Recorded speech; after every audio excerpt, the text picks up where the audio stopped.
Okay, hello everyone, and welcome back to Back the Log Off. I'm Professor Icepick, and tonight we're going back to Ace Attorney Investigations 2. Not going to bother with the full title anymore. I mean, you can look right up the you can look right up at the top right corner there and see it. Okay, so last time we had wrapped up Case 3, and tonight we're going to be going on to Case 4, obviously.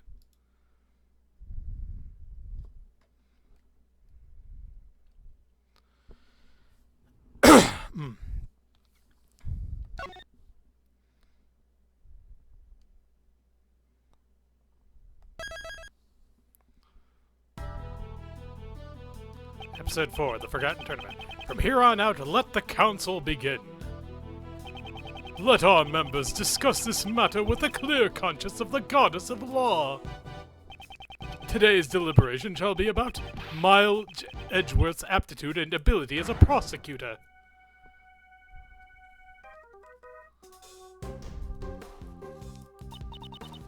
Who are you? Why are you wearing that raincoat?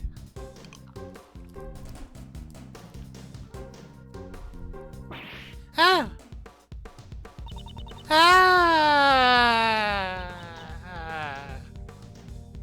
Wait, Kay dies? Oh no. I don't like this.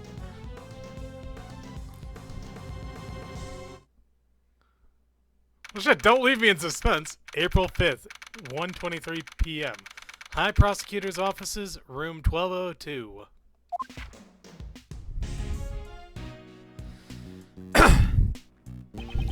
Calm down, you're getting dust everywhere.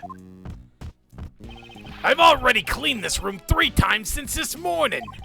Well, now you'll need to do it a 4th time. You're way too calm, sir. What if they actually take your badge? The decision has not yet been made. But it looks like it's pretty much decided. Don't you remember what Judge Courtney said? Prosecutor Edgeworth, the PIC has you in its sights. They will receive a report on everything you did here today, and you will most likely be required to appear before them. I have been ordered to attend the meeting, that is all. I hate this, sir! I won't be able to work with you anymore! As a detective, perhaps you should welcome this turn of events. You would no longer have to work with such a troublesome prosecutor as myself. Why would you say something like that, sir? The problem is with the PIC and their false accusations. Mr. Edgeworth, don't tell me you actually want to become a defense attorney. But because you can't do that. Being a prosecutor is exactly what makes you Prosecutor Edgeworth, sir. A defense attorney, huh? I became a prosecutor because of the incident where I lost my father. However, the reason I became interested in the legal world was because my father, who passed away, had been a defense attorney. To fight crime as a prosecutor, or to save people as a defense attorney? I want you to think carefully about how you want to live your life from now on. Are you listening, sir? I don't like this one bit. There's no need for you to be so pessimistic. Maybe my replacement will be more lenient during your salary assessments. I see. That way I can eat more than just instant noodles every day. Wait, what am I saying? That's not the point here. He was actually imagining it. We're busy right now. Come back later, pal. Paging Mr. Edgeworth. Is there a Mr. Miles Edgeworth here? Mr. Edgeworth is busy now. I'll listen to whatever you have to say later, pal. This isn't good. Your face has become all red. A red face, a red face. Like I said, we're kind of busy right now, so... I've got it. You have a tummy ache, right? This calls for an injection, stat. Please roll up your sleeves. No, I'm perfectly healthy. Who might you be? I'm so sorry. I forgot to introduce myself. My name is Karen Jensen. I'm a registered nurse at the Die Young Hospital. Die Young Hospital! Oh, God. I'm sorry, but nobody here is sick. You must have the wrong room. Are you Mr. Miles Edgeworth? You have such great wrinkles between your brow. Could it be lupus? This calls for an injection. It's not lupus. Just tell me what business you have with me. Yes. Actually, there's someone who would like to see you. Please wait a moment. I'll call them here right now. Wait. She left, sir. I wonder who she's going to bring. If she's bringing someone from the hospital. Could it be a patient, sir? Maybe it's someone who was traumatized by your harsh words. What is that supposed to mean? See? When you glare at me like that, it feels like I'm going to have a heart attack. You could send someone to the hospital with that. Is it really that bad? I'm just being my normal self, though.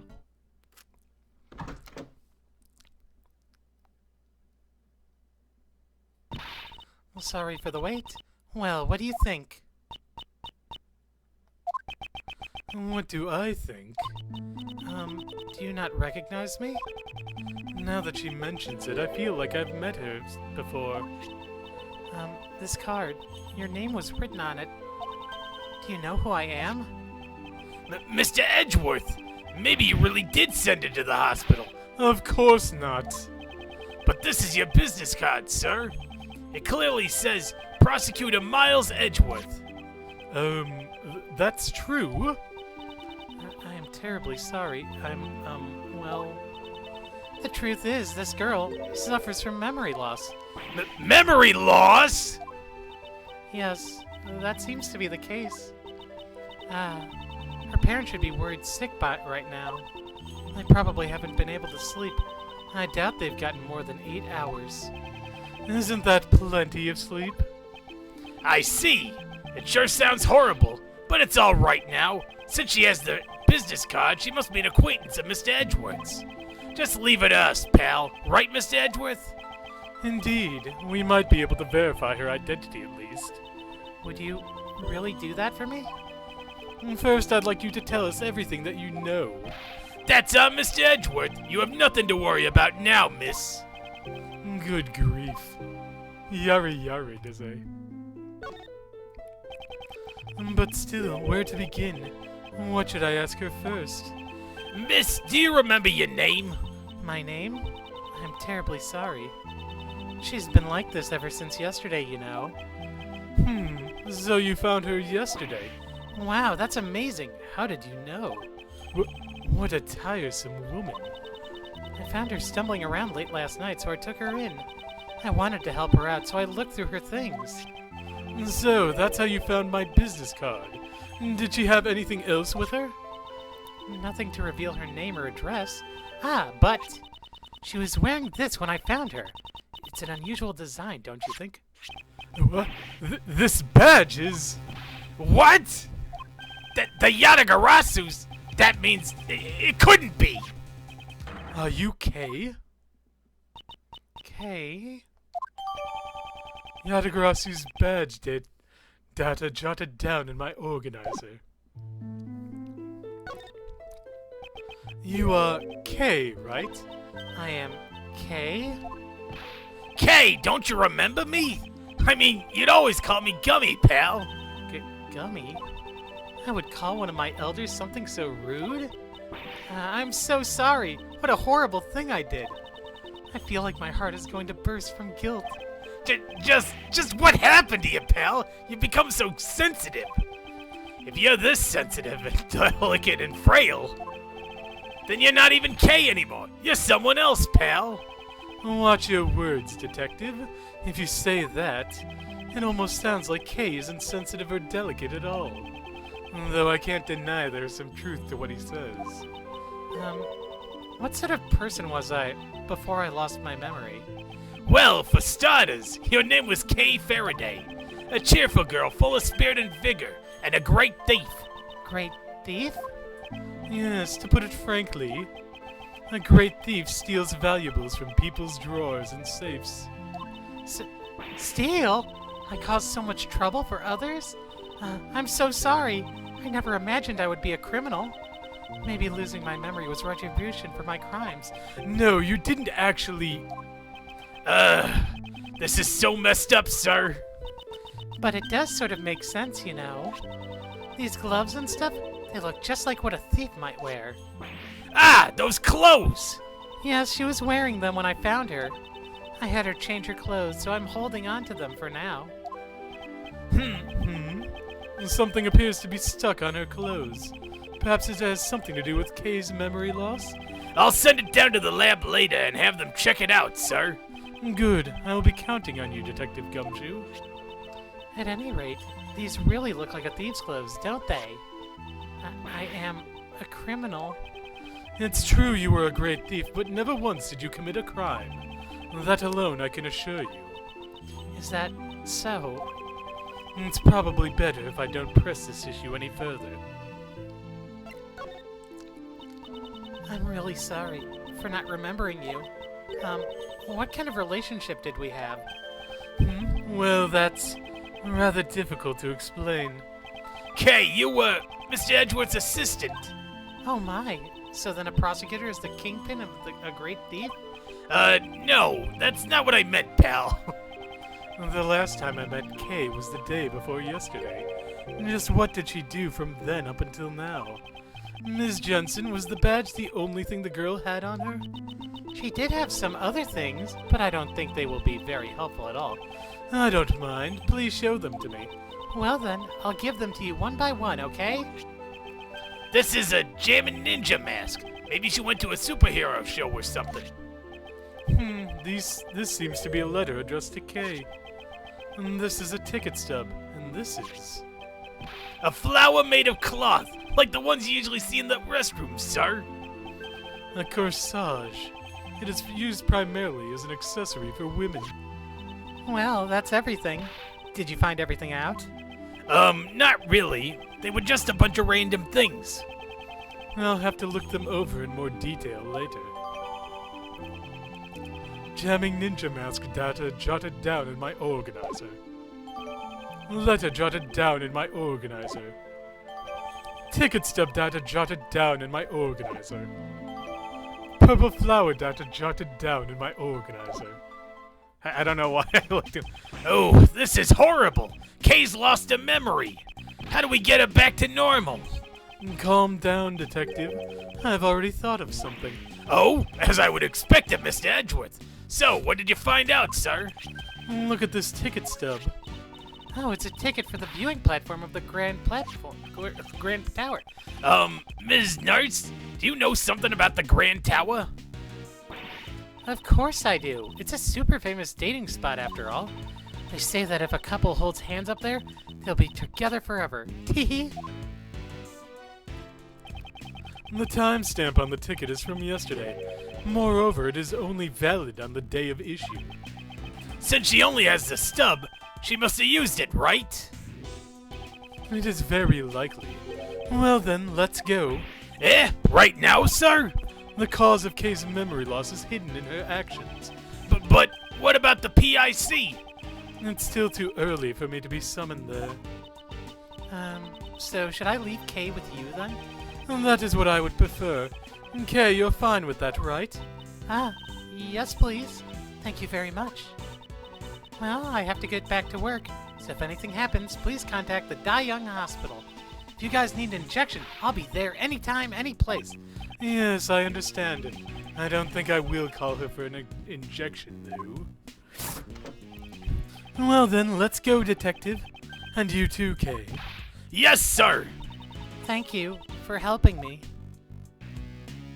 What? She's just walking around in pajamas now, okay. Oh, okay, well they gave her a jacket. Oh, no, not a jacket, just... She's wearing a sweater. She's wearing like a sweater as a cape. April 5th, 2:07 p.m. outside Grand Tower, Tower Plaza. According to the pamphlet, this building is 50 stories tall. It's mostly filled with offices, though. Only the viewing platform is open to the public. Here you go, sir. I just got this at the reception desk. Good, thank you. Grand Tower pamphlet data jotted down in my organizer. Well then, let us head inside immediately. Eek! The Grand Tower! The Grand Tower is collapsing! What? No, you can't! Please stop! Please, I beg of you! It's no good. Unless I drink fresh milk, my thoughts just won't reach. What's wrong, pal? Did something happen at the Grand Tower? Cut! Cut! Excuse me, we're sort of in the middle of shooting a movie and, I suspected as much.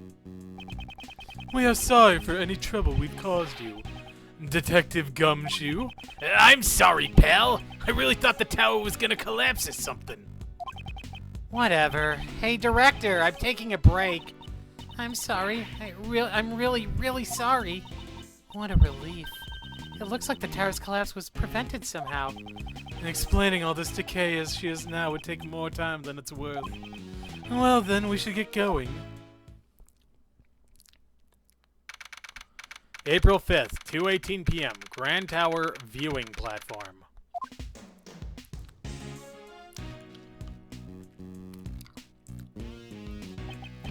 Wow, what a view! I bet I can see my house from here.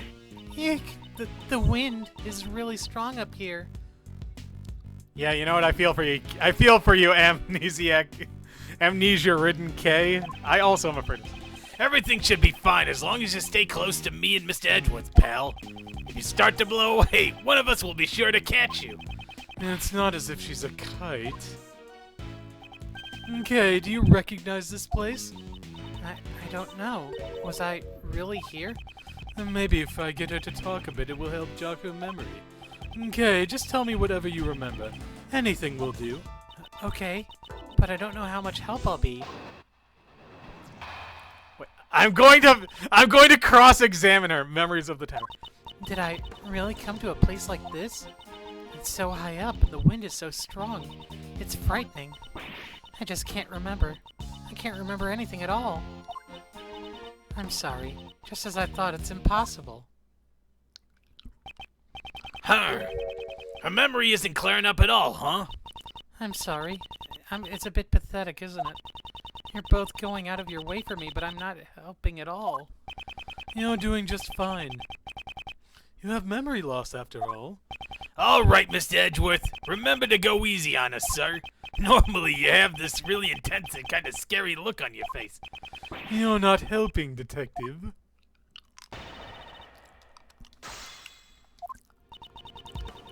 Did I really come to a place like this? It's so high up and the wind is so strong. It's frightening. I just can't remember. I can't remember anything at all. I'm sorry, it's just as I thought. It's impossible. Well, let's see.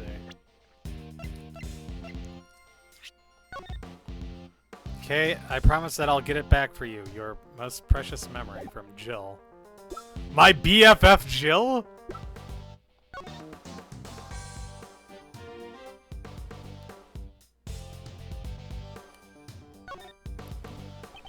This is the badge that Kay is always wearing. It's emblazoned with the mark of the Yatagarasu and it really stands out.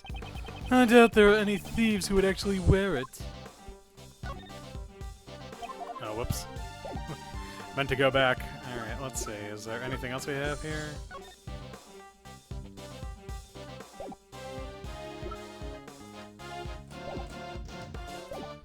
Well, I guess we can try to press her.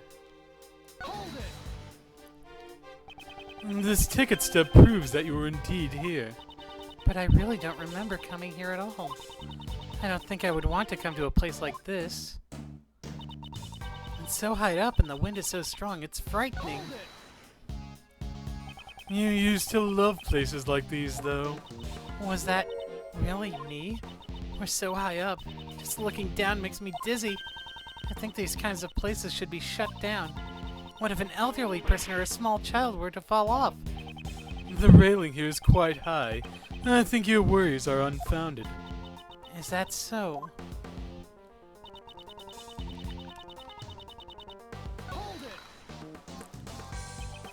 You say you don't remember anything. In that case, is there anything that looks familiar? Looks familiar? The cherry tree. What about the cherry tree? I was standing under that cherry tree. That's right, I was taking shelter from the rain because it was raining then. And there, I saw something red. She was under the cherry tree while it rained. And from there she saw something red. Is something wrong? It's nothing. Could you add that last part to your story?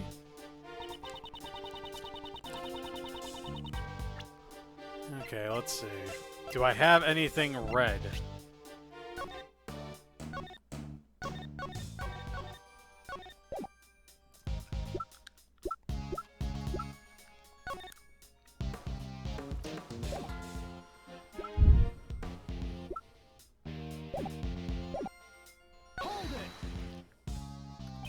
A red what exactly? A red something or other. It was something red. That's all I can remember about it. Speaking of things that are red here, could it be that stand over there? Stand? A red stand. Ah, that's right! I saw someone walking towards me from the other side of that stand. And then what happened? And then, I'm sorry. It's alright. Simply add everything you just said to your story.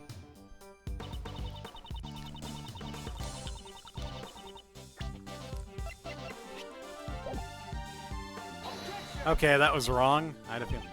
Okay, have a look at this. Don't you remember something? What about it?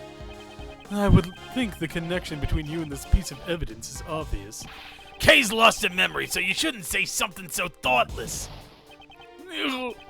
So this wasn't related. You can't be so rough on her in her condition, sir.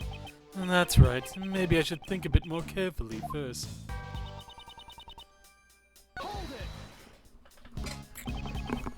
By that stand, do you mean the stand directly behind you? Yes, from behind that red stand, someone came walking towards me. I saw it from under the cherry tree. You've been saying that you saw someone. Does that mean you didn't see their face? Or was it a person you didn't know? I'm sorry, that much I don't know. So someone came walking towards her from behind the red stand. And she saw that from beneath the cherry tree.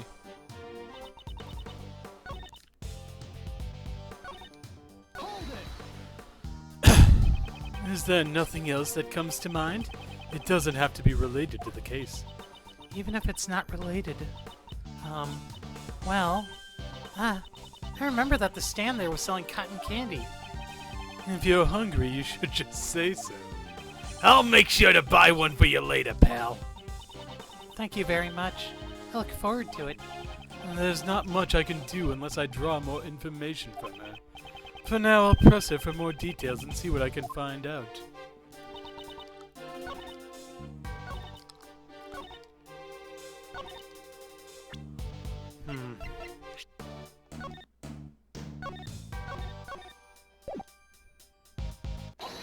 Ah, of course, okay.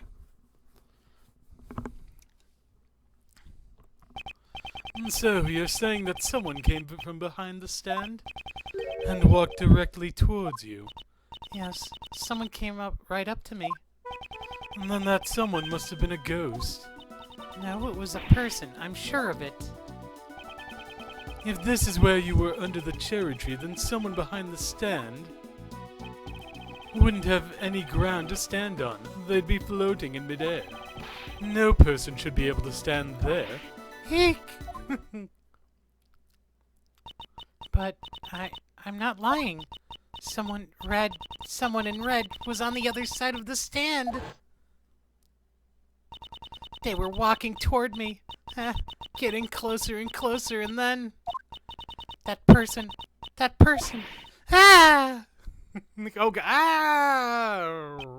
Well, what's wrong? Calm down, it's all right. Me and Mr. Edwards are both here for you, pal. I was pushed off. That person in red, yes, they were wearing a red raincoat. Someone in a red raincoat was walking in midair? And furthermore, they pushed her off this building? Nonsense. There's no way she could be alright after falling from a building this high. Kay's memory is jotted down in my organizer.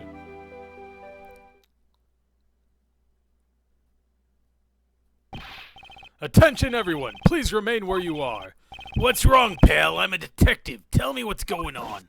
Sir, a body was just discovered in this building. A body? Who is the victim? We're currently investigating the details, but the victim is a woman. We have verified that her name is Kay. What? What? Well, shit, that was fast. Do. God, maybe I'll make it through 4 segments tonight after all. Jesus Christ almighty. It's not even 11 o'clock yet. Come on. I'm not even 30 minutes in. April 5th, 2:36 p.m., Grand Tower PIC meeting room. This room is... Would this room happen to be... Yes, sir! It's the Prosecutorial Investigation Committee's meeting room. What? It's here? I had heard they had recently moved out of the prosecutor's building. But to think that they moved here of all places. Grand Tower pamphlet data updated my organizer. Mr. Edgeworth, Kay. What brings you here? How are you holding up? We're in the middle of an investigation right now. I'm sorry, but who might this be? This is my granny. Let me just... Hi there, Sonny. The name's Bonnie Young. Who the heck are you? She says. It is a pleasure to meet you. My name is Miles Edgeworth. I am a prosecutor. Miss Jensen, isn't Young the name of... Granny is the director of the Da Young Hospital. This old lady is the director? Who are you calling old? She says. She can read my thoughts? Oh, so that granny is pretty important, huh? I wouldn't go that far. I mean, yeah, she is. These people are the patient's guardians. You know, the one with amnesia? It seems she is a bit of an introvert. Hey, Sonny, want me to cure that bad case of the frownies for you? She says. I'm afraid that's an incurable disease for Mr. Edgeworth, pal. Really, Granny? You want me to say that? I ain't got nothing to say to you, whippersnappers. You're free to do whatever you want, but you better not get in the way of my autopsy. Please wait, we're... No means no. Hey, you don't have the right to decide that, pal. Did she just smack her grandma on the head? Sorry, Granny is the coroner, you see. And she's in charge of this case, so... Ouch! So I'm very sorry, but that's the way it is. What do you mean, that's the way it is, pal? Well, even if you ask me, I'm not the one who said it. I kind of feel like I'm watching a comedy act, sir. Well, we need to get back to the autopsy, so please excuse us, and take care. What was with the attitude? We received permission to investigate, and there shouldn't be any problems. That attitude of hers is a huge problem, sir. Mr. Edgeworth, what do we do now? We'll investigate the scene, of course. As a prosecutor, I cannot stand by and do nothing. Well then, let's begin. But the policeman said the dead person is also named Kay. Then I'm pretty sure I'm not the Kay that you know, Mr. Edgeworth. We shall investigate that now. But don't worry, there's no question that you are the K I know. Okay.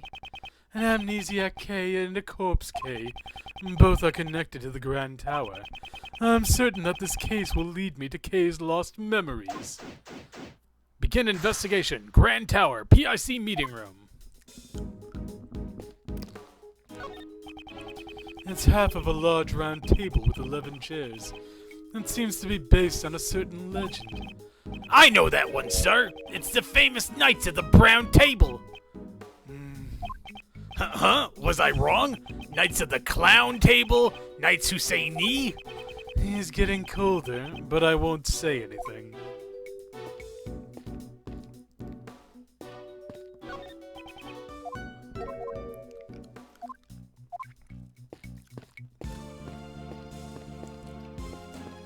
Like how we get to... Oh, that's a bloodstain. This is Lady Justice. You sure don't know a lot, sir. So what kind of powers does she have? She is a symbol of justice, not a superhero. Instead, the scales represent justice, the sword power, and the blindfold equality. I won't rest until I've inspected every suspicious-looking nook and cranny. A pool of blood lies at the feet of the goddess statue. Judging from the pool of blood, it seems that this is where the victim was killed. But, sir, the body is over there. After murdering the victim, did the killer move the body? Let's see, is there anything else here I can examine? This is a really huge statue. Why is it in a place like this? She is known as the goddess of justice. You might call it a statue for judging prosecutors. It seems the statue was also made by Pierre Hoquet. Oh, It seems the statue was also made by the sculptor Pierre Hoquet. Oh, you mean the victim of the IS-7 incident, Isaac Dover?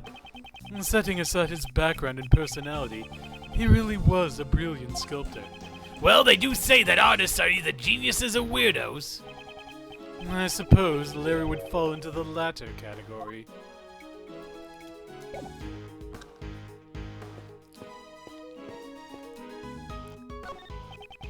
These books all seem really thick and heavy, sir.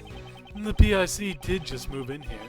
Moving all these books must have been a lot of work. Moving heavy objects is my specialty, sir. If they had just called me, I would have helped. Then perhaps I should ask the chairman if there's anything else left for you to move. Whoa! That was just a joke, sir. If I had to carry something up 50 stories, I wouldn't be able to do any more work today. Of course I was joking too, but were you really going to carry things up the stairs?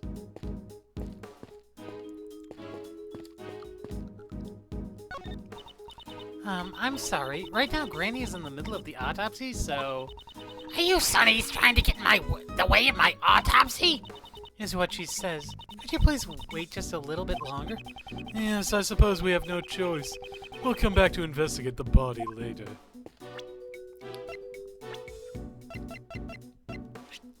Bonnie Young, age... At 60 she looks like that! Jesus Christ! Kay Faraday, young girl purporting to be the second Yatagarasu. She has lost her memories. Karen Jensen, nurse from the Die Young. Assistant to the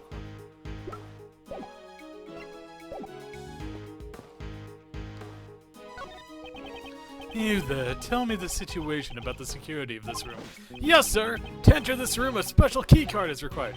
I see. In other words, not just anyone can enter this room. And so, the person who found the body was also... Yes, it was a member of the PIC who had come here for today's hearing. A member of the PIC? If not for this case, right now I would be... Excuse me. Excuse me. Excuse me. You are? Bonk. Oh, yes. What is it? Oh, yes, what is... That voice! It's Von Karma, right? You know her, Granny? Good to see you again, Doctor. And you as well, Miles Edgeworth. What is she doing here? Franziska von Karma. She is a prosecutor working with Interpol and the daughter of Manfred von Karma. She should be jetting around the world right now. Wherever there's a case, I will follow. National borders mean nothing to me before me. Your presence here must mean that this case has international significance. You know well enough that I'm chasing a smuggling ring. I shall recover all these stolen goods and crush that organization. Then, does that mean the smuggling ring is also involved in this particular case? Any further information is confidential. I am not obligated to speak of it with you. So it won't be that easy. Miss Franziska von Karma? Granny says... The autopsy is complete! You're free to do what you want! In that case, we would like to investigate as well. I I've heard rumors about you. No way am I letting you near that body. You're that prosecutor who is about to get the boot. You best run on home now, sonny. Just so you know, I wasn't the one who said that, okay? Please, Granny, we need to investigate, no matter what. Hey, lassie, who you calling Granny? Eek. I'm sorry. We're not getting anywhere. I guess I have no other choice. Francisca, please allow us to aid you in your investigation. We must examine that body in order to find out what happened to Kay. To Kay Faraday? I'm asking you too, sir. Kay's in really bad shape. I don't know what's going on.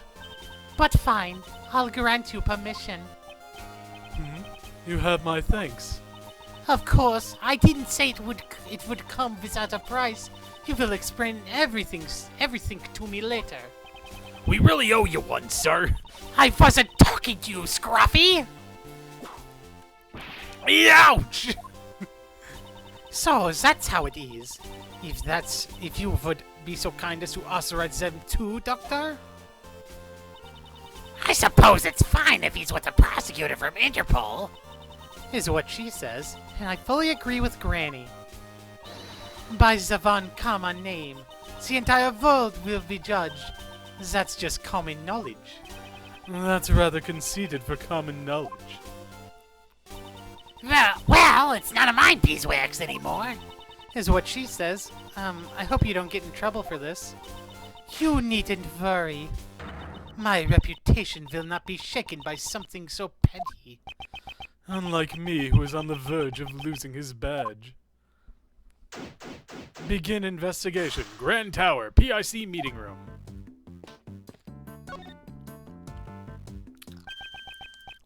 This body! It's not Kay, sir. It doesn't look like her at all. Of course it isn't. Kay is alive, after all. Her age is, I'd guess, around 30. And she's wearing a pantsuit. Maybe she worked in one of the offices in this building. So her identity is still unknown. The question now becomes, why did the police believe her name was Kay? I won't rest until I've inspected every suspicious-looking nook and cranny. Hey, wait a second. Something seems to be pinned to her jacket. It's made out of purple cloth. It looks like it's been forcibly torn off, doesn't it? Oh wait, I can deduce stuff. Is this spot somehow connected to any of the evidence I hold? Yes, it is. The purple flower Kay had with her. I wonder if that originally belonged to the victim. Now that you mention it, the cloth does look like the same as the one... Now that you mention it, the cloth does look like the same as the one on the pin. Yes, let's compare them without delay. It's a perfect match, sir. Way to go, Mr. Edgeworth. Purple data updated in my organizer. Purple flower data updated in my organizer. And the fact that this flower belongs to the victim means... That can only mean that Kay Faraday came in contact with the victim. And about that corsage, it looks like it was forcibly ripped off. There's a possibility that Kay Faraday is connected to this case, and depending on the situation, we may have to consider her as a suspect. What did you say? There's no way she did it. It's unthinkable. Kay could never do that, sir. However, it's true we have no evidence to deny that claim. It's nothing more than a possibility at the moment. Isn't that right, Miles Edgeworth? Indeed, for better or for worse.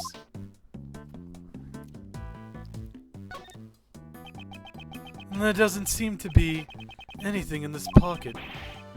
This pocket has holes in it, sir. Judging by how the cloth was pierced, she must have been stabbed by some sharp object. All your coins would fall out of those holes, sir. Detective, haven't you ever heard of a wallet? Of course I have, sir. I just use my pockets, though. Most people do, right? Never mind. Hey, wait a second, what's that? Could this be the murder weapon, sir? A three-pronged candelabra. It's consistent with the number of stab wounds. She was probably stabbed by the prongs of the candelabra. A candy zebra? I'm afraid it's not quite what you're imagining, Detective. A candelabra is a candlestick holder with multiple arms. Ah, so it's a candle holder. You know, one time I forgot to pay my electric bill and I had to get by with only with candles. What time period are you from? Candelabra data jotted down in my organizer.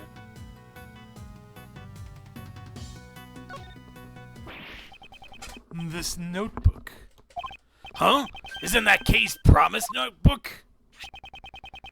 This is the notebook she wrote all her promises to her father in. It really takes me back, sir.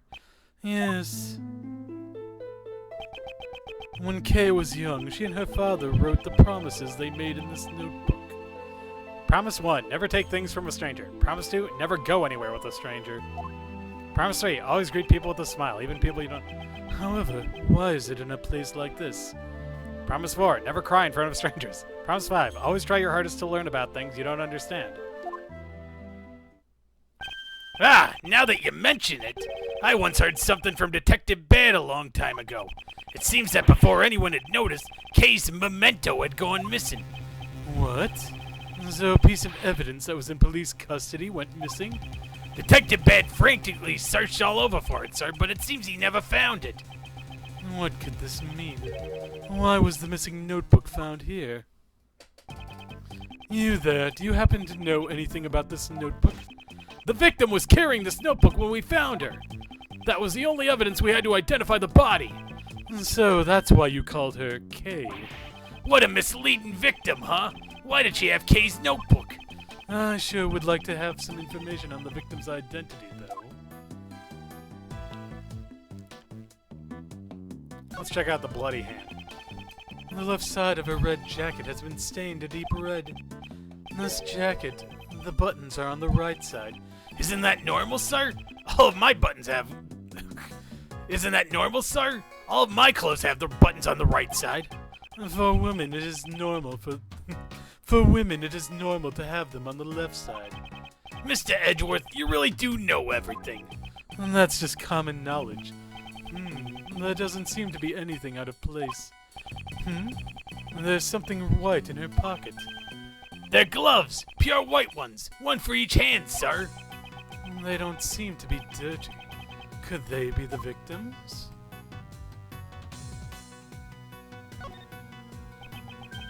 There's a burn mark on her hand. Is it connected to the cause of death?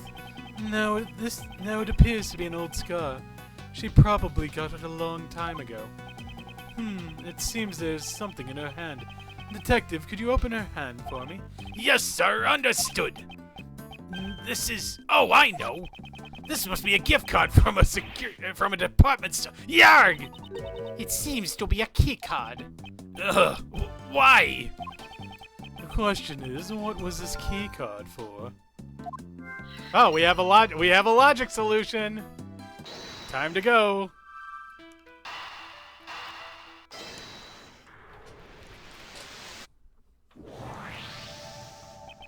Perhaps the key card the victim was holding is for this room. I'll go find out, sir. Mr. Edgeworth, from this room's security system, we were able to retrieve the data of the victim's card. So that means the victim was able to freely enter this room. If the card actually belonged to the victim, of course. Yes, of course. Keycard data jotted down in my organizer.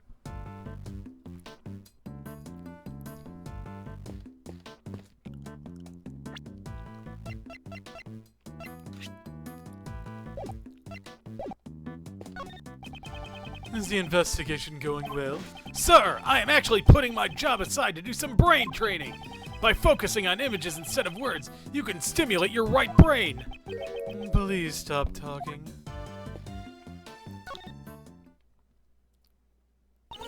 Yes, what is it?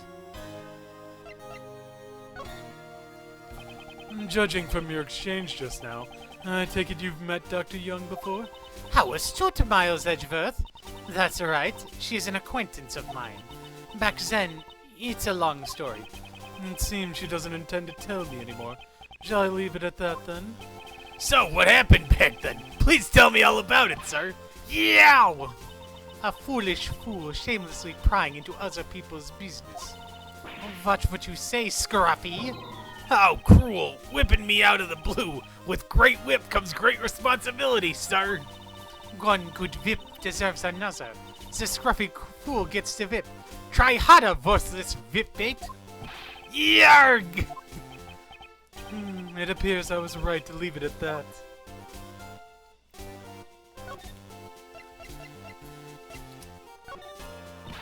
Miles Edgeworth, unlike you, I am actually busy. I don't have the time to look at something like that. Why don't you go look at the evidence again by yourself? She is certainly as harsh as ever.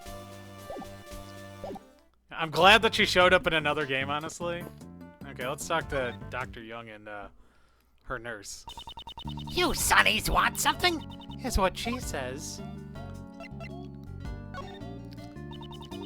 The Da Young Hospital is a splendid hospital, and Granny's in charge of it. Well, how about it? Would you like to be admitted and experience it for yourself? That's right! Right now there's an opening in our hospital suite with the outdoor spa. We're in good health. There's obviously no need for us to be hospitalized. That's right, we're perfectly healthy, pal. That's our soul-redeeming feature. Just what does he mean by that? Well, you see, the Da Young Hospital also accepts healthy patients.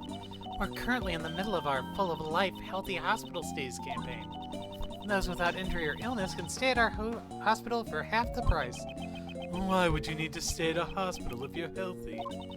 This is the chance of a lifetime, so what do you say? Hospital stay! Hospital stay!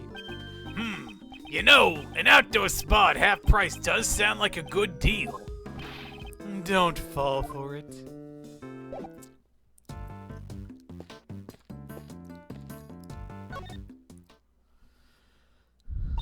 Yes? Can I help with something?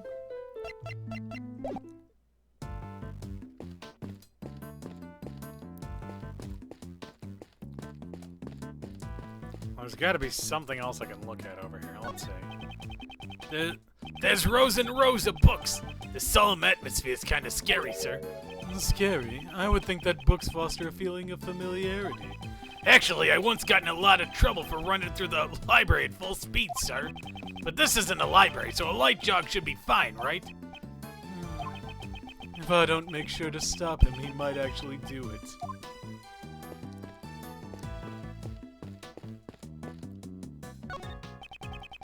If things had gone as planned, I would have been standing here right about now. Yes, sir.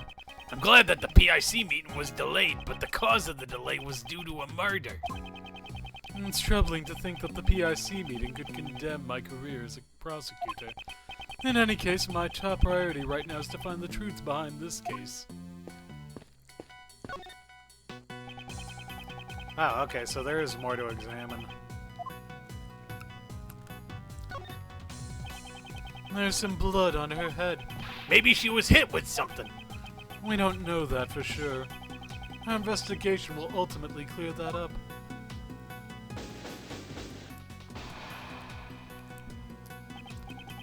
Wait, that was seriously the last thing I needed to do? And so, the victim's identity remains unknown. Should you really still be calling me Kay? Of course! What are you saying, pal? Thank you, but then what about that woman? She is someone who you may have killed. That's all we know. There's no way that's true! Right, Mr. Edgeworth? I also do not believe you killed her. You are such a naive man, Miles Edgeworth. Here I come to save the day! That voice. Here I come to save the day! So don't be afraid anymore, for the best prosecutor is here today! Pardon the interruption. Mr. Edgeworth, get away from the victim! I have inherited her dying wish! No one asked for you! Did you know the victim? Just as I thought. The goddess of law will surely reveal the truth to us, so please rest in peace. That's right, Justine. Now that I'm here, everything will be A-okay. The culprit will rue the day he crossed paths with Yarg! Miles Edgeworth, who is this fool of a man? Why is she glaring at me? You are Francisca von Karma, am I correct? I apologize for my late introduction. I am Justine Courtney.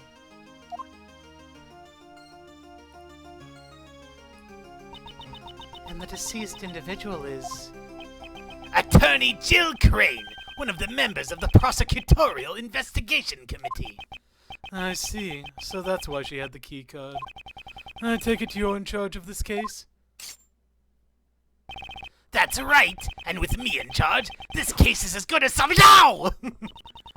That reminds me, I haven't caught your name yet. If you just wanted to know my name, you didn't have to Yarg! Just state your name. I will not tolerate any unnecessary remarks. Sebastian de Best. It seems the pecking order has been decided. Mr. Sebastian de Best? Here, this is from Granny. This is the autopsy report. Wah! It seems you've been bested, Mr. Edgeworth. This wasn't a competition to begin with. My job is done. May we meet again in front of another corpse? Okay, let's go home quickly and eat some noodles. I'll be leaving too. Take care, everyone. God, what happened to her to make her age like that at age 60? The victim's head wound was post-mortem, Sebastian. and the candelabra dealt the fatal blow. Estimated time of death is late last night. What is it, Justine? While I do appreciate your enthusiasm, perhaps you should give your tongue a rest. You might pull a muscle. That would be painful indeed. Autopsy report jotted down in my organizer. Anyways, it's quite clear now. Kay Faraday must be arrested. What? What's the big idea, pal? It's just as he says, Detective. The culprit is Ms. Kay Faraday, the young lady in bandages over there, although she's not wearing her usual attire. Are you not Ms. Kay Faraday? And what would you do if she is Kay? If you're going to arrest her? Then I will resist by any means necessary. That I guarantee you. I am now convinced. The doubts surrounding your suitability as a prosecutor were indeed warranted. It's fine, Mr. Edgeworth. You can go. Don't worry about me. I'll be fine. What are you saying, Kay? You can't just go along with them, pal. But I don't remember anything. What if I really did kill that woman and then forgot about it? If that's true. Acknowledgement is the goddess's mercy. Atonement is her will. The goddess of law will surely praise you for your prudence. Sebastian and Judge Courtney, if you believe she is the culprit, on what basis do you make your accusations? Unless I'm completely convinced by your explanation, I will not obey your orders. Fine, have it your way. Now sit tight and listen to the perfect reasoning of the best. Why we suspect Kay? I am the best in the world. No one else can do what I do. Yes, that's why I was the first to realize that Kay Faraday is the culprit. She broke into the meeting room in order to steal something. In other words, she's the only one who could have killed Ms. Crane. His logic's as awful as ever, sir. Harsh words coming from you, Detective. I asked for some basis to your claims, yet your reasoning has told me absolutely nothing. However, we have no evidence to prove she didn't do it either. Don't worry, Kay. I'm sure Mr. Edgeworth will pull off a miracle. You think my deductions are some kind of miracle work? You'd better not disappoint me, understand, Miles Edgeworth? Because if you do, this whip of mine won't stay silent. Rebuttal. Why we suspect K. I am the best in the world. So that was the... Okay, that's useless. She broke into the meeting room in order to steal something. In other words, she's the only one who could have killed Ms. Crane. Okay, hold on a second. Let's see.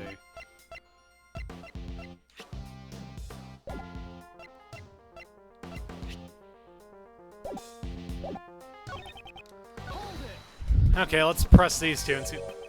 To steal something? Steal what exactly? That's, What Kay Faraday tried to steal was a file. Its contents, to be exact. An investigation report regarding Prosecutor Edgeworth. Do you have any evidence that to prove she needed something like that? I am not the one who needs to present evidence. Isn't that right, Prosecutor Edgeworth? Yes. I suppose that may be true. Va? At any rate, Sebastian, please continue your reasoning.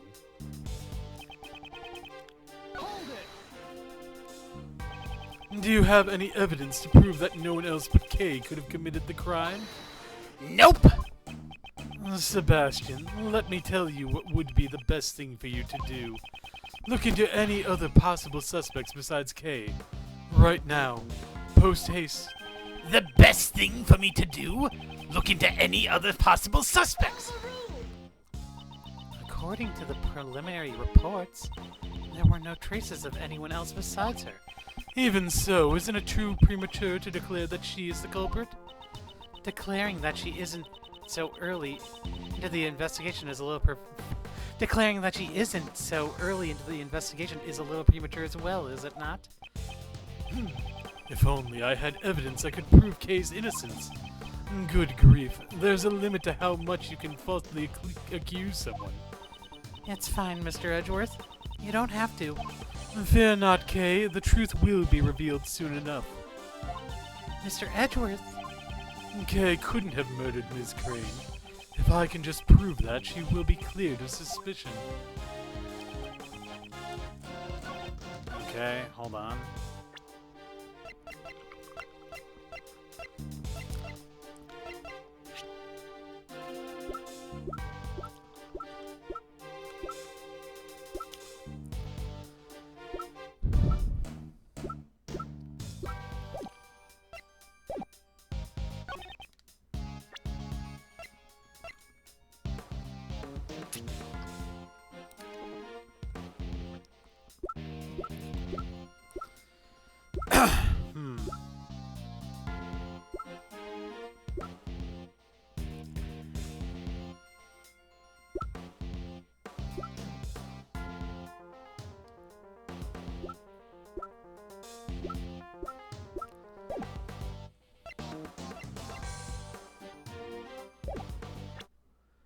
Okay, just because we're going to go into random bullshit mode, I want to save my ass. I want to cover my ass here. I am tapping out. I am putting my... I am throwing myself on the mercy of the court of public opinion. Public opinion. What am I saying? Public opinion. Okay, from save point. Great.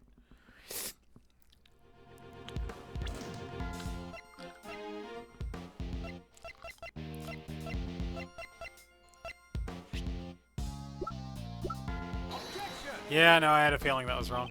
Mr. DeBest, what do you think about this piece of evidence? Why are you asking for my opinion? Don't you see? This evidence contradicts your testimony. What? I don't believe this evidence has that kind of meaning. Is that right? With Judge Courtney here. Also, you don't need to yell objection so loudly. Just showing evidence will suffice. You don't need to tell me that.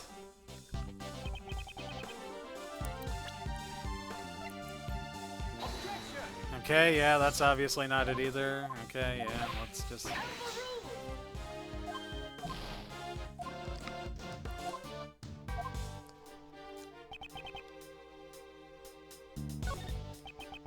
Good grief.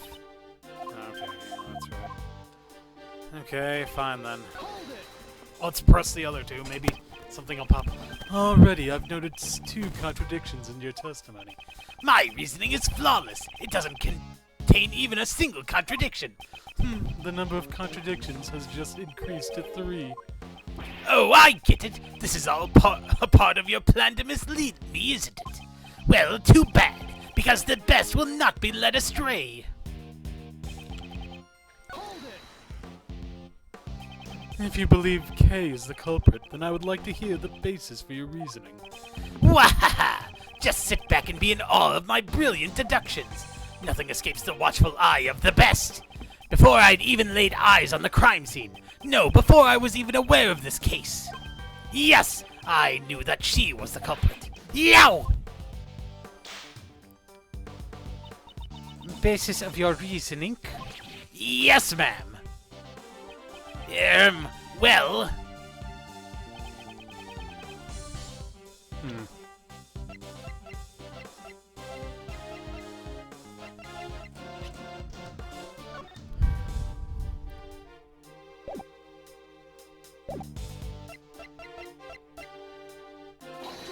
Okay, that's also not right.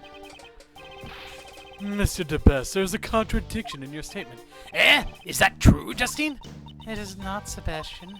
It is Prosecutor Edgeworth's statement that is contradictory. Of course, there's no way there could be a contradiction in my argument. Isn't it full of contradictions? My real problem is her rather than Mr. DeBest.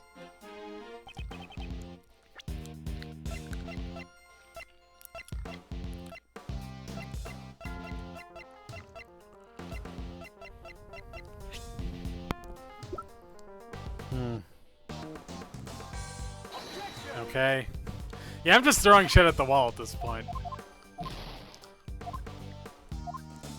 This is a tough one. Good thing I made that save point.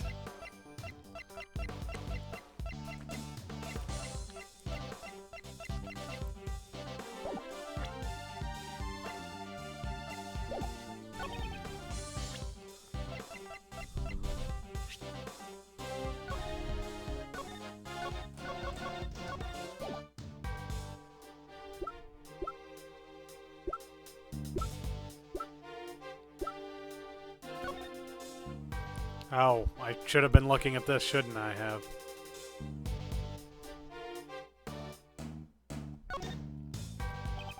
The prongs of the candelabra are covered in blood, and the shape even matches up with the victim's wounds.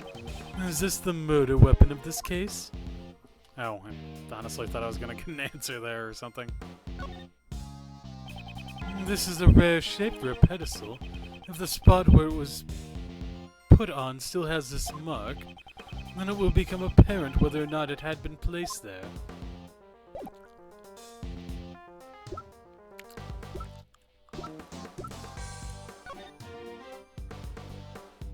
Cause of death was last night.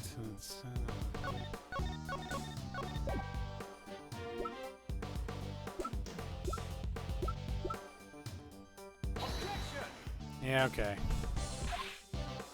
Okay, I think I know where I need to go now, but I have an idea.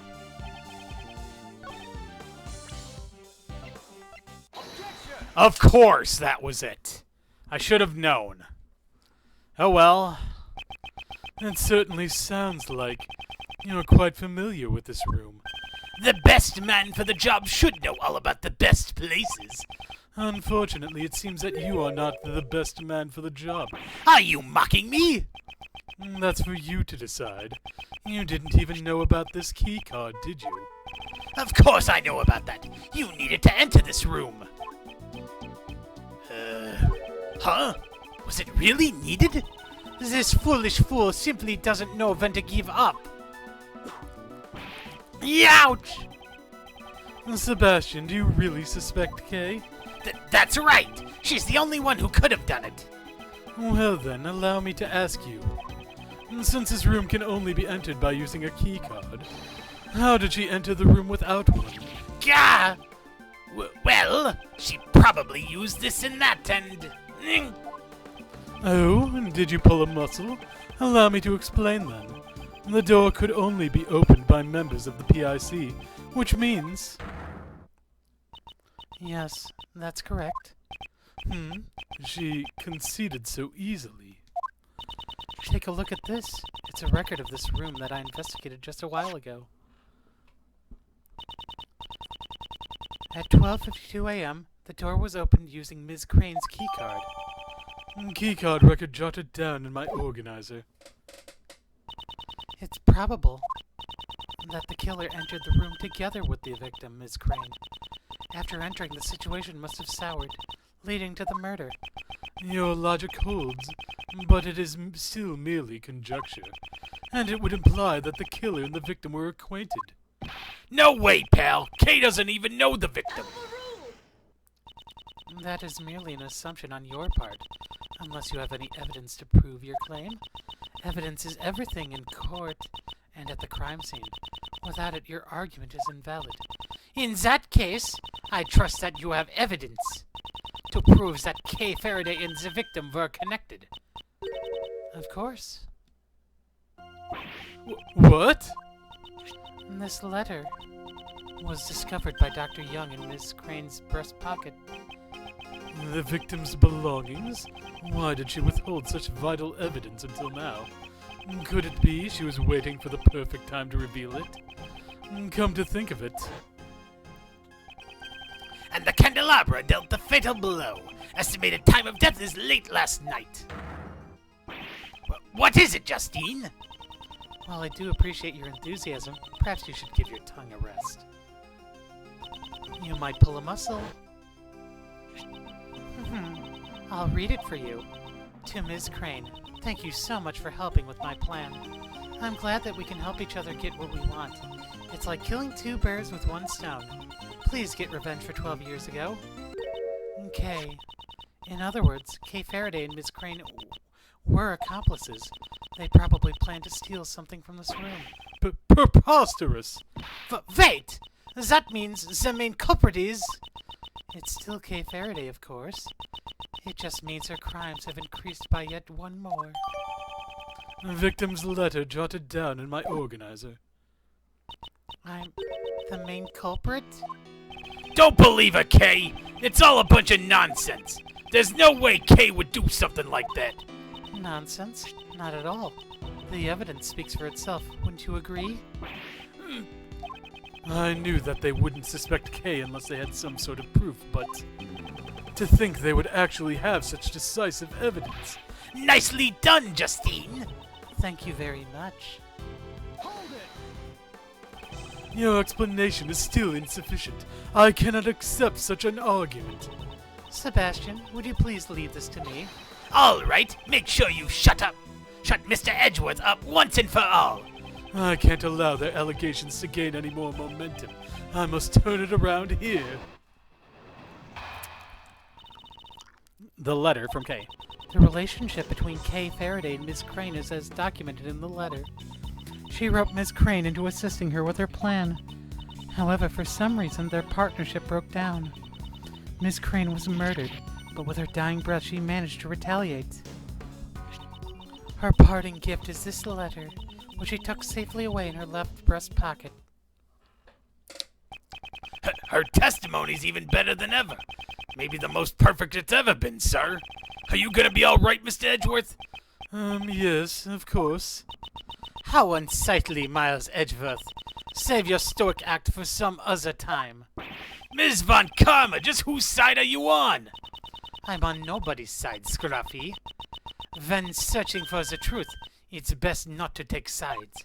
Watch what you say, Ms. Von Karma, or else Mr. DeBest is gonna... Best, you say? Well, I can tell you that the side I'm on is always a blog! How irritating. Well, I suppose that's one thing we can agree on. Okay. Letter from Kay. Okay, this is document she wrote her into assisting her plan.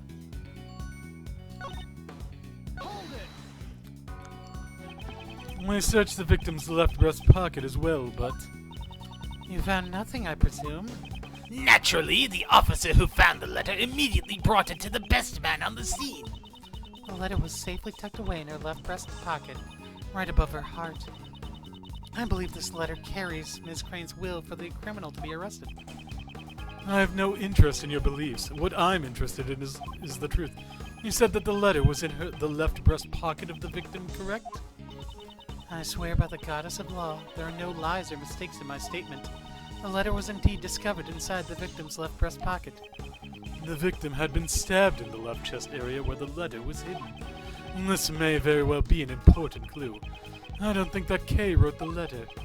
But unless I can draw out more information here, that thought means nothing. I should start by pressing her for more details.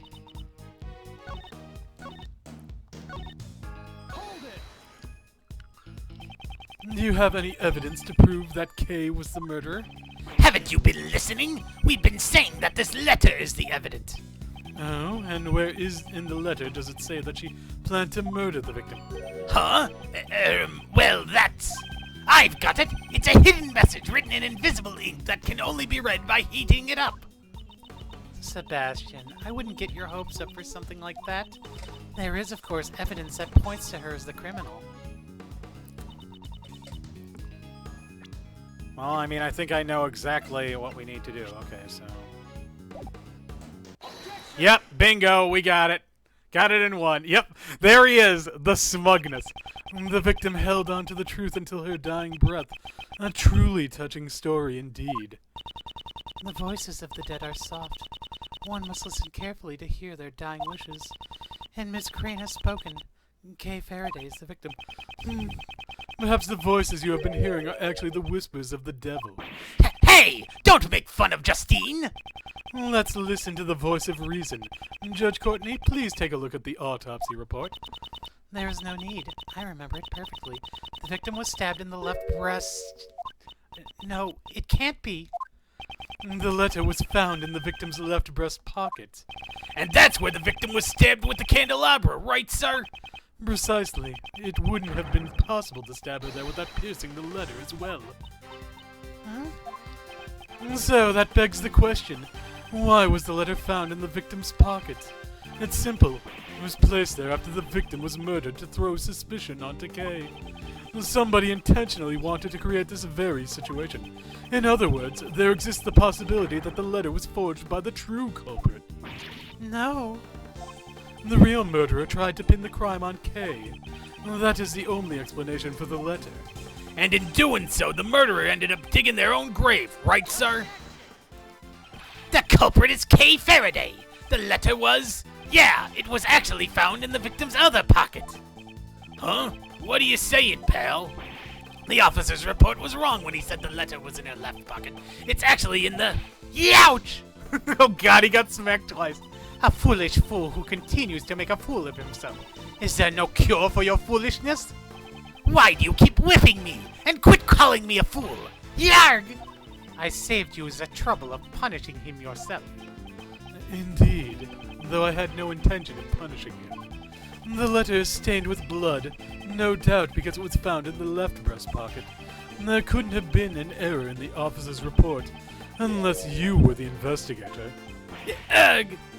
Say something, Justine! I see you have no objections.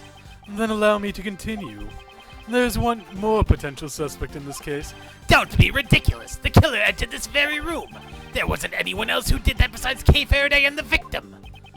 To enter the meeting room, one needs a key card, and their reasoning assumes that the murderer and the victim entered the room together.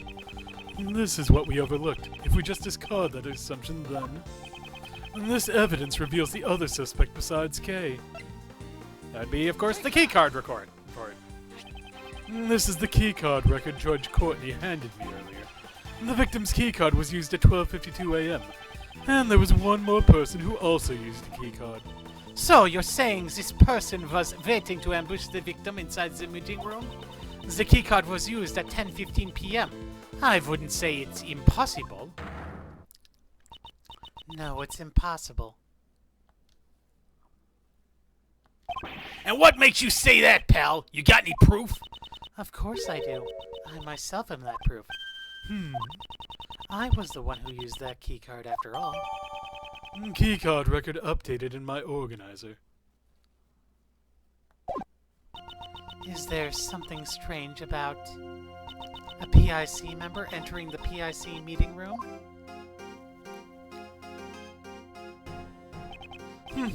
That proves nothing.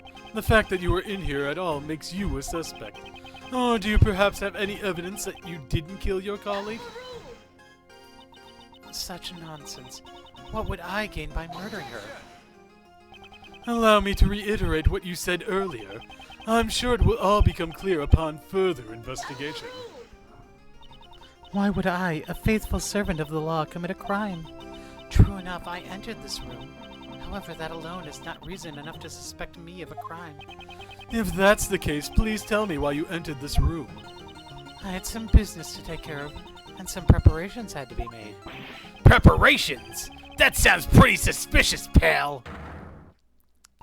Unfortunately, I cannot disclose what these preparations were. However, I'm sure you could hazard a guess, Prosecutor Edgeworth. So, she was preparing for my hearing.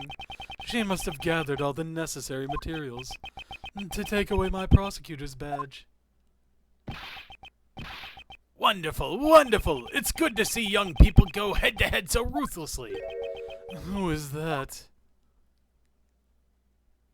What the hell? I like his design. That takes me back. When I was young, I'd always butt heads with this brash detective. And then one day, he just disappeared. I hope he's still doing well. Here comes the waterworks. Chairman DeBest. Oh no, he's Sebastian's dad. Did she just say DeBest? Hello, Courtney. You sure are full of energy today. And if it isn't little Von Karma, look how much you've grown since I last saw you. Sir, it has been quite a while. A curtsy? You don't have to treat me like some sort of stranger, you know. Remember back in the old days, when you'd sit on my lap and call me Unky Boo Boo? Here I go again. Oh, how I cried back then. Pops, what are you doing here? Huh? A member of the PIC was killed, and I heard that you were in charge of the case. What kind of prosecutor's followed around by his own father? Hold your tongue. Do you have any idea who this man is? Chairman of the PIC, former chief prosecutor. He's the right hand of the goddess of law. Now, Courtney. I'm just an old chunk of coal. There's no reason to speak so highly of me. Please excuse my subordinate's behavior. I am Prosecutor Edgeworth, isn't it? Along with his trusty sidekick, Dick Gumshoe. Why is he dressed like Dr. Robotnik? I am Blaze DeBest. I'm the proud father of that idiot over there. When that boy was born, me and the missus were happy as can be, you see. But now, I don't even know where she's gone to. Pops, you need a handkerchief? Ah, yes, Sebastian is an idiot, but he's such a good boy, you know. He's an idiot. We trained him incorrectly on purpose. I like it. Quite the doting father and son. Now then, Courtney, how's the investigation going? Sir, we've established that the culprit is Kay Faraday. We are currently focusing our efforts. There are too many uncertainties in this case. It's impossible to determine that she's the culprit. Surely you haven't forgotten the matter of the letter. I already told you, it was just a simple mistake. The letter was in another Ouch! You talk too much. Now, let's all play nice. Everyone just calm down. I'm sorry that you had to witness such an unsightly scene, Mr. Chairman. Don't apologize, Courtney. I can follow everyone's logic. Except Sebastian's, that is. Hey, Pops! Chairman DeBest, I am a prosecutor. My duty is to bring criminals to justice. However, I won't make someone out to be a criminal without sufficient motive and evidence. I've heard about you and your relationship with the suspect, you know. To share such a strong bond. Kay has assisted the police in arresting criminals countless times, pal. There are too many facets of this case that remain unexplored. I see. The bonds of youth are a wonderful thing indeed. What the fuck did he just set on fire? But that is that, and this is this. You know? What's that supposed to mean? The prosecutor's office needs to resolve this case as quickly as possible. I mean, just think of all the other cases that are piling up. There's no time to waste here. It's unfortunate, but you understand, right, Edgeworth? What? Now then, Kay Faraday. I'd like to arrest you now. Okay. No! I won't let you! Kay's innocent, pal! To defy Chairman DeBest is to defy the law. It would be a grave act of disloyalty. In other words, a hearing won't be needed. Are you prepared to lose your prosecutor's badge? That's... Mr. Edgeworth's badge? You can't do that! Using a prosecutor's badge as a shield. What has the PIC come to? Kay, you haven't done anything wrong.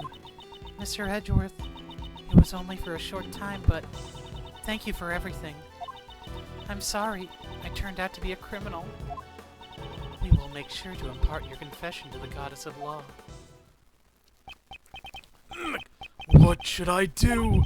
When I was young, I wanted to become a defense attorney, like my father. Someone who can fight to save those in need. And right now, this badge is holding me back. A mere badge for the life of a dear friend. I don't even have to consider it. All right. Farewell, Mr. Edgeworth. No. Hold it! There it is. Hold it right there, Judge Courtney. What is it now, Prosecutor Edgeworth? He puts down his badge. This is your prosecutor's badge. Prosecutor Edgeworth, what is the meaning of this? Consider this my resignation. I am no longer a prosecutor. Mr. Edgeworth? What are you doing? Explain yourself, Miles Edgeworth. You can't be serious. Mr. Edgeworth, you're joking, right? If you want a prosecutor, then My only mission is to bring the truth to light. If it's the prosecutor's path to turn a blind eye to the truth, then that title is worth nothing to me. That is so fucking rad as hell. I will walk in the path that I believe in. I will not be stopped here. You're running away from Von Karma? From me? No matter what you say, I don't intend to go back on my decision. So, you're leaving me behind again? I'll never forgive you for this. No, this is all my fault. I'm sorry. If only I weren't here. Wait, Kay! It's just Detective Gumshoe, don't follow me. But Mr. Edgeworth, boss! I'm not your boss anymore, Detective. That's just too much, sir! It's always been you and me! We've always been a team! Detective Gumshoe, you no longer need to follow my lead. You should try to accomplish whatever you can on your end.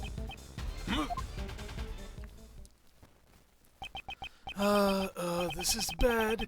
We just let a dangerous criminal escape. How could I let her get away? And after all my hard work, you see.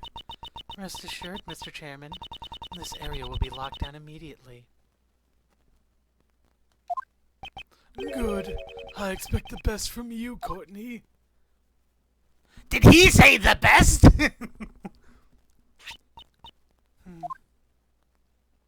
To be continued. Okay, we're at the middle. It's not even midnight yet. Bling.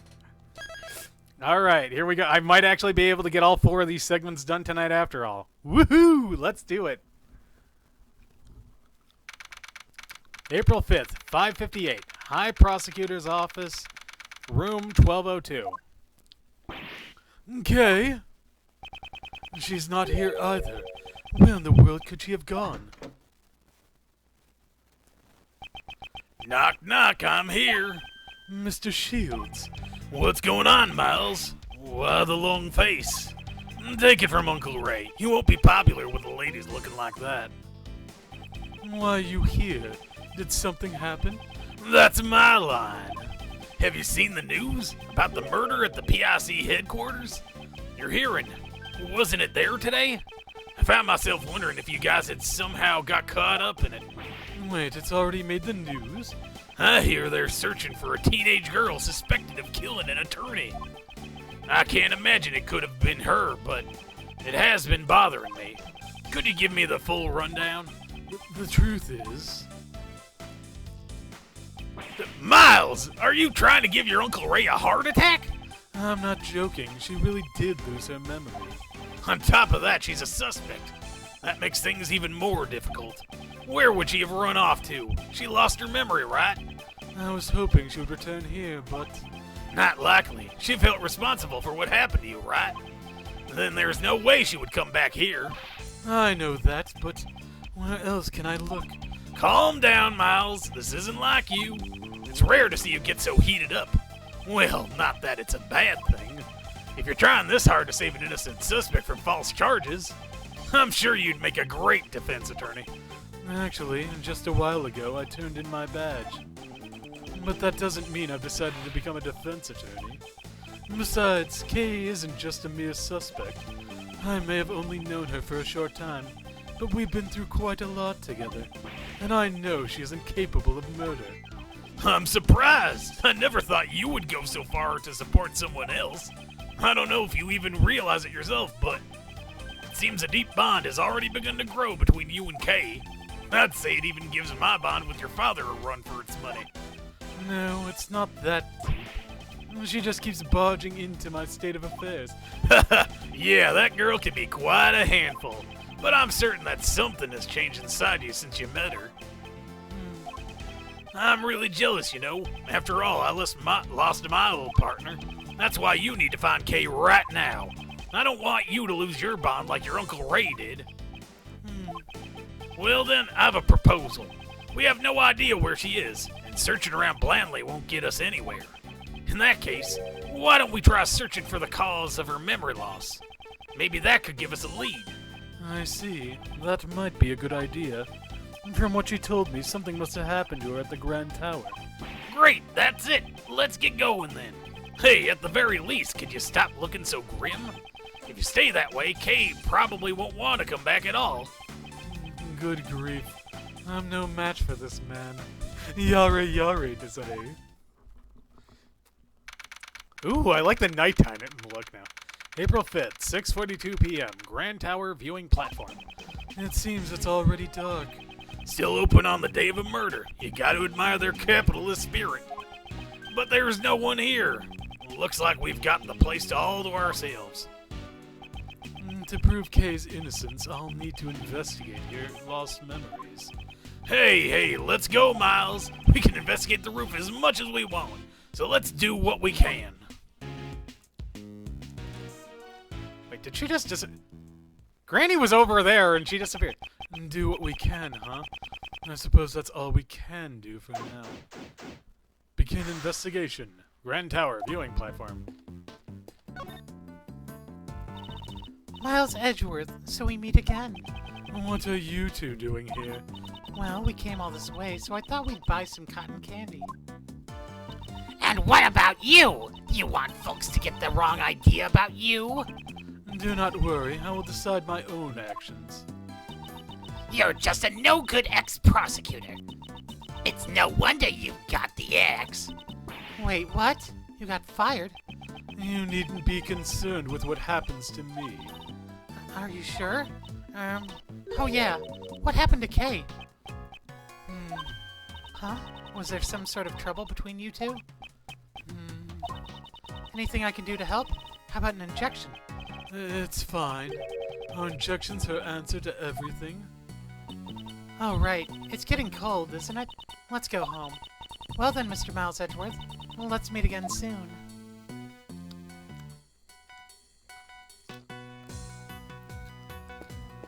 Alright. This TV seems to be used for showing advertisements for the companies at the Grand Tower. Right now it's just showing regular television programs, though.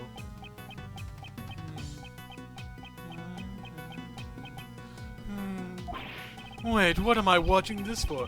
The Steel Samurai doesn't air today. That's incredible. I love it. You, sir, how about some heavenly cotton candy? Heaven's Tier. Heaven's Tier? Did they name them after the shape of the clouds you can see from here?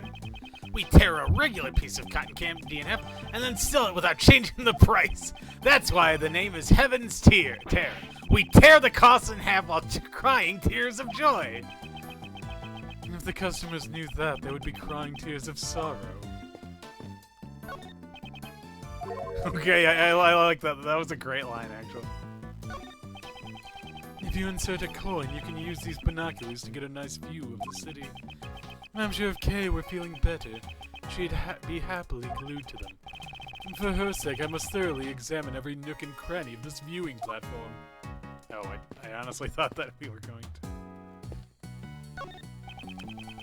It's a statue of a pony sparkling in the twilight.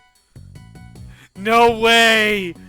No way! I have to get Dari to play this. Statue of a pony sparkling. The statue has wings. Perhaps it's Pegasus, the flying horse of myth. No, there's a horn on its head. Could it be the legendary unicorn? But I thought unicorns didn't have wings. What's this? There's a plaque at the bottom. The title of this work is written on the plaque. A Magical Contradiction. I suppose the only part of this work I was able to understand was the contradiction part. I don't know, you seem to realize that it was magical. It's a statue of a creature with the body of a lion and the beak and wings of a bird. These statues seem to be guarding the entrance to this peaceful park. It's an immaculate work down to the last detail, but since it looks so fearsome, wouldn't it frighten away the visitors to the park? Wait, I can't look at that. Okay, let's see. It's a cherry tree with branches spread wide. The flowers are nearly in full bloom. According to Kay's testimony,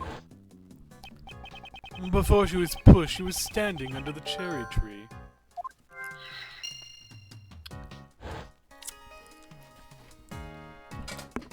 Okay, let's see. Let's see, there has to be something else I can look at here. Okay, so I can run. Let's see, what else can I... Ooh, excuse me. Ooh.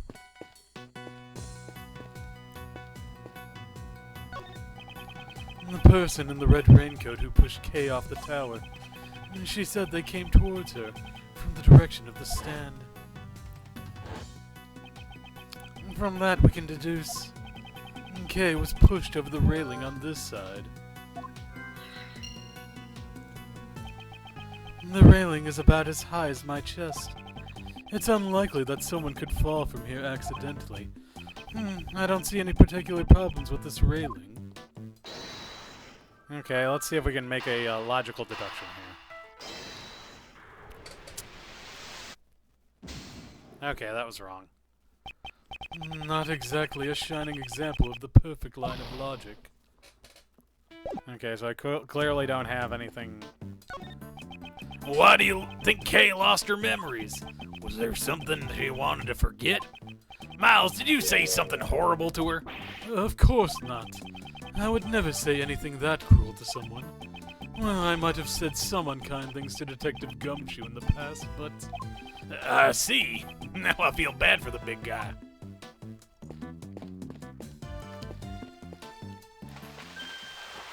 Oh.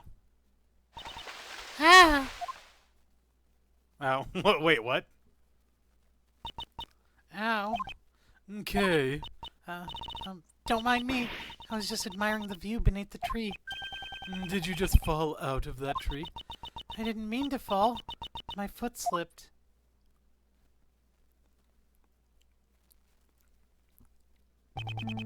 You're a suspect, and yet you remained at the crime scene. That's not a smart thing to do.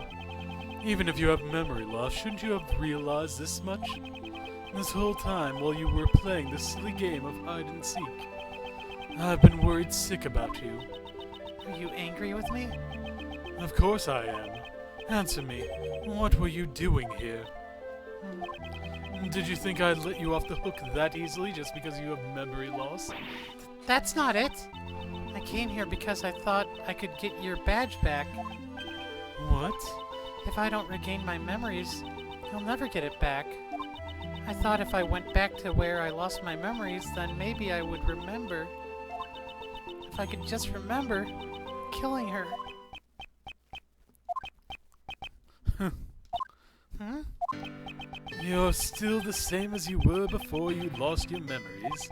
Your thoughts and actions have always exceeded my expectations. Without a doubt, you are the Kay Faraday I know so well. However, I cannot approve of your recklessness. I understand. Cut! You get 0 style points, Miles, or like negative points. Here's how it's done. Kay, how about a hug?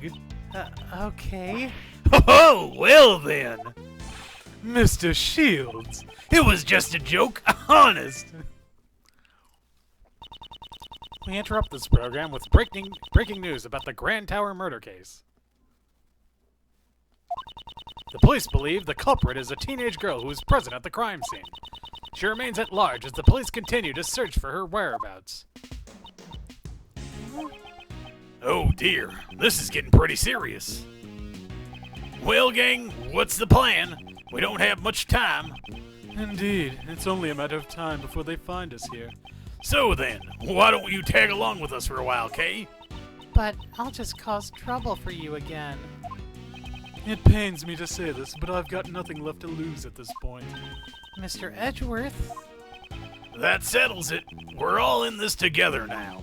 Miles, you're in charge of proving Kay's innocence. Failure is not an option. Yes, I understand. Kay, I want you to help Miles with his investigation as much as you can. Yes, I'll do my best.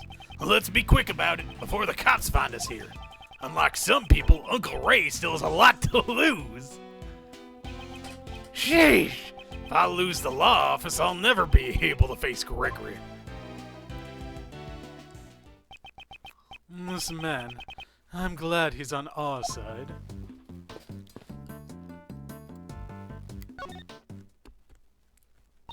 Yes, can I help with something? I came back here because I thought I might remember something. Could you again go over what you told me before? Well, it was raining, so I sat under the cherry tree to take shelter. And then a person in a red raincoat appeared. That person pushed me and I fell. Can you tell me anything about the person in the raincoat? I'm sorry, I don't remember that much. No, wait. As the person approached me, I saw the moon just over their shoulder. The moon? Yes, that's right. It's just a faint memory, but I think the moon was in the exact spot as it is now. It was floating just above the cherry tree. She could see the moon behind the figure in the raincoat? Okay, I think this is a new piece of testimony. I'll be sure to keep it in mind. Okay, well, let's try.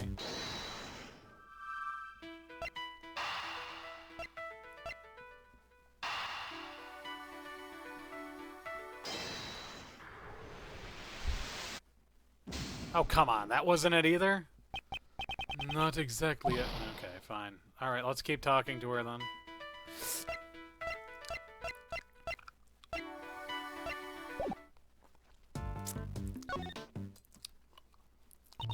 Yes, can I help with something?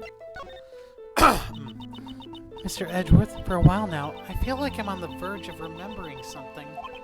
What? Is that true? Well then, please speak freely. Say whatever comes to your mind. Okay. I remember a faint scent. It was a wonderful smell coming from the counter of a food stall. I followed the fragrance only to find a perfectly sculptured burger resting on 2 golden buns. The tender and juicy patty made my taste buds sing with joy. Yes, I can remember what I thought at that moment. I want seconds! I don't think this memory has anything to do with the case. You called yourself the great thief Yatagarasu. You prided yourself on being a noble thief who steals the truth. Do you remember anything about that? Well, Aha! Maybe I was called a noble thief because I won the Nobel Prize. That's Nobel, not noble. and they don't give prizes for thievery. Do you like badges, Mr. Edgeworth? Not particularly. But you are always carrying around badges. It is just a part of my job, and this badge is also a piece of evidence. I see. So you carry around things that you don't like in order to train and strengthen your spirit. That is just clearly the wrong.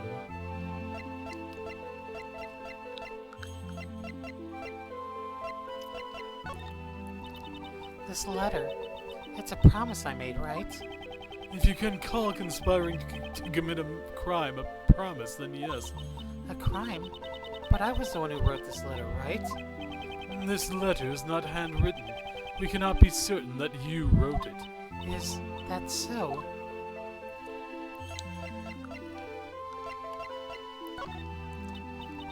I'm terribly sorry.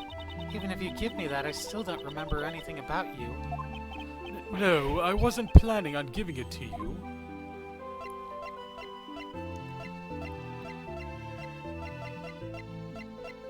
I wonder if giving her the jamming ninja man. Okay, yeah, no, that's the same thing. Okay, yeah, let's see.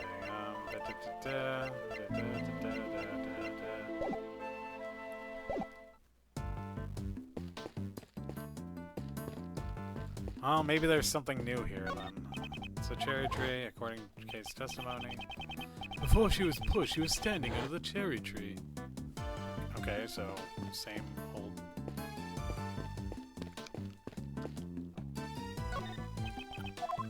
Okay, so let's see.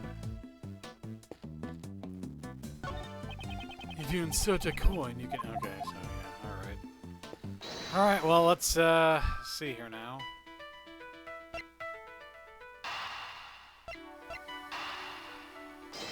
I doubt these are connected, but who knows?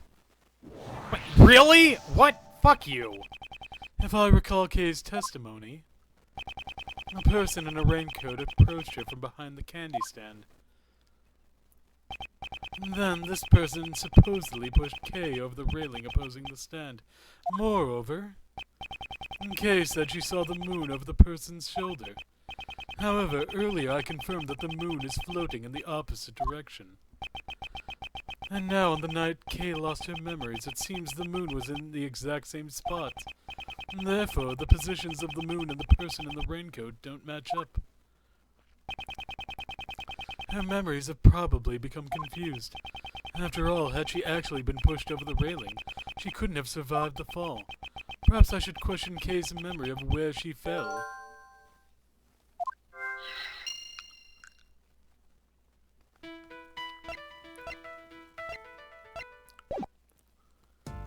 Okay, well, let's talk to her again and see if we have, like, new things to ask. Nope. Okay, let's combine the two memories. Let's see how this works.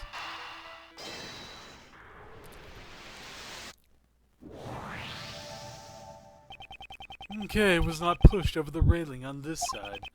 After all, if you fell from here, you wouldn't even be alive in the first place. But I'm certain I was standing under the cherry tree. If I fell, then the only place I could have fallen was over that railing. Well, maybe the ground just opened up from under you and swallowed you up. The ground here can open up? How? No, it was a joke, Kay. Please don't take it so seriously. No, strange as it may sound, that may actually be the truth. Even if it's only a small chance, it matters not. Let's try searching the area around the tree.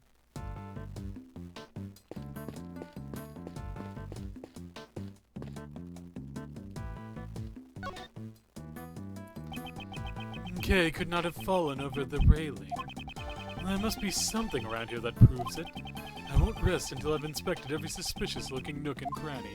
Well, duh, Okay, answer's right here. This is...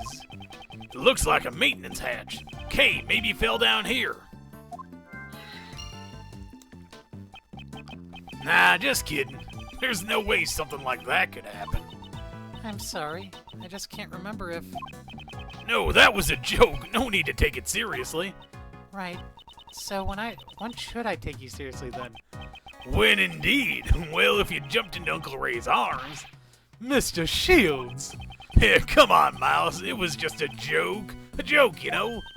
Oh, I get it. No one ever takes you seriously. Ouch! That stung a bit.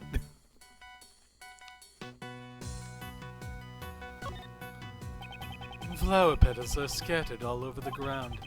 The blossoms are not yet in full bloom, so the strong winds up here must be the culprit. Personally, I'd appreciate it if they spent a little more effort cleaning these petals up. I actually have anything else to connect? I do not have anything to connect this with. Okay, let's see.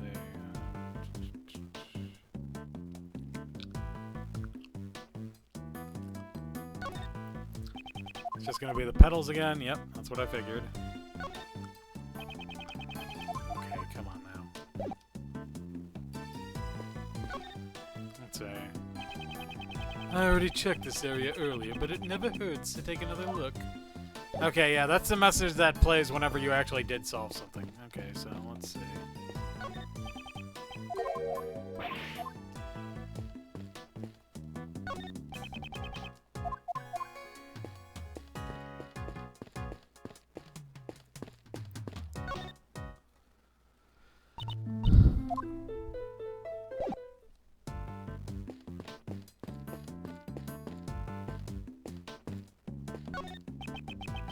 I can't believe this incident is already on the news. I wonder how they caught wind of it. Maybe they're doing a live report from that helicopter over there. Uncle Ray's gonna be on TV. Miles, make sure you tune in. What is he thinking at a time like this?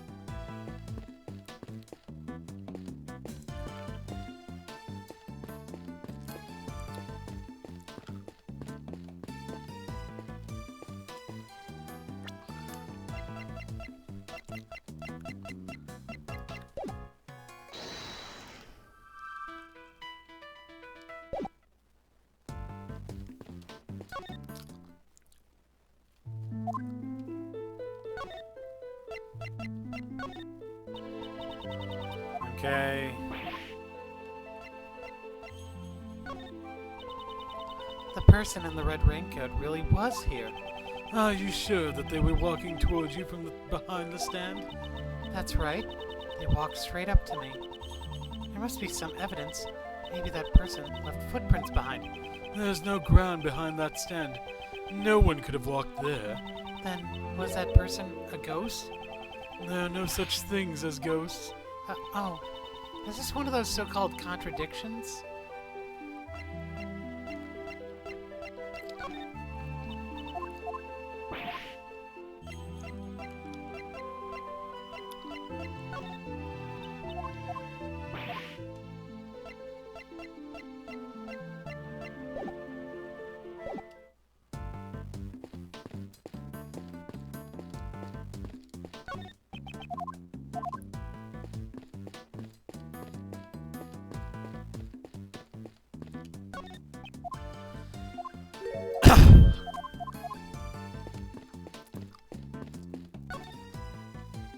Here we go.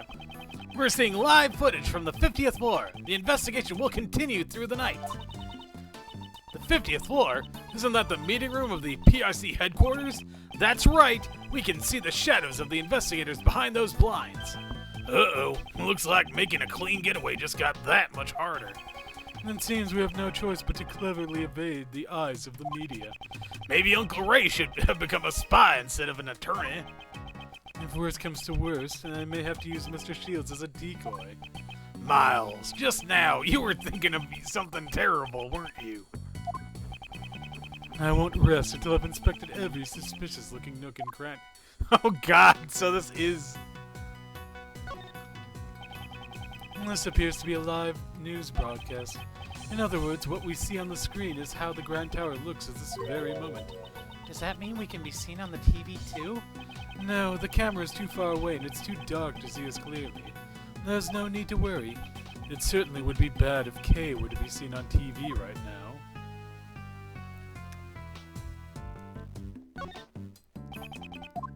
Okay, so let's see.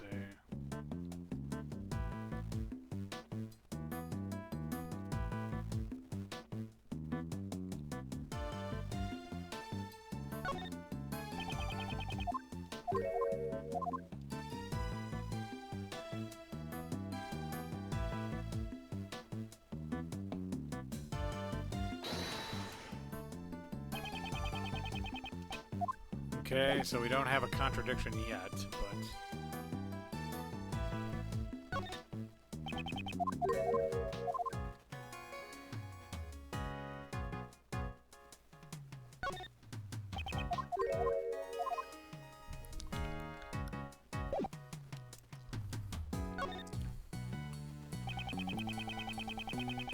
Okay, so there is clearly something I need to find here, but I'm not sure what.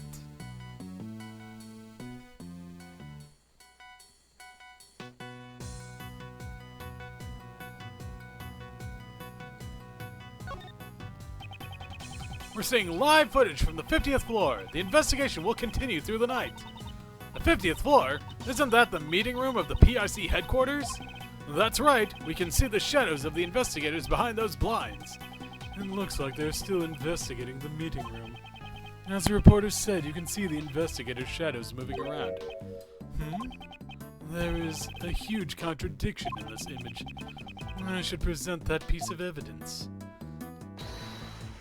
Okay, let's see. So the contradiction is found here. So let's see.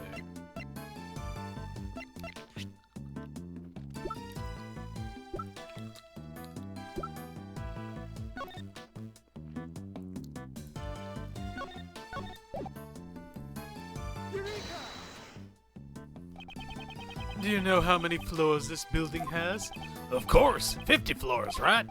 Just above the place where the PIC conducts their practically illegal cover-ups. Couples are wishing for love. Kinda ironic, don't you think? So, what's this dark area above the 50th floor? Maybe it's the tunnel of love. Those are always dark, eh? The viewing platform we're on should now be directly above the PIC meeting room. However, the late-night investigation is taking place 2 floors above us. This is a clear contradiction. Was there a mistake in the pamphlet? No, rather... It's more natural to assume this building has a hidden 51st floor. I see. So that's where the Tunnel of Love is. Aw, she's so pure and gullible. It's breaking Uncle Ray's heart. Then why don't you take this opportunity to be more serious for once? You just don't get it, Miles. You joke around to make things easier for you. On the contrary, his painful jokes only make things harder for me. Okay, so let's see. Does that mean that we have an answer? Oh. Bingo! We nailed it. An extra floor between the 50th floor and the viewing platform. Why didn't anyone notice? Normally, you'd notice it. I mean, how can you hide an entire floor? That is where the problem lies.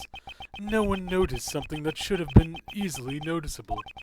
In other words, it must be impossible to access the 51st floor through normal means. I see. Maybe there's a secret portal or something. Okay, now's not the time to be thinking with portals. Yes! Yes, they did it! They got me!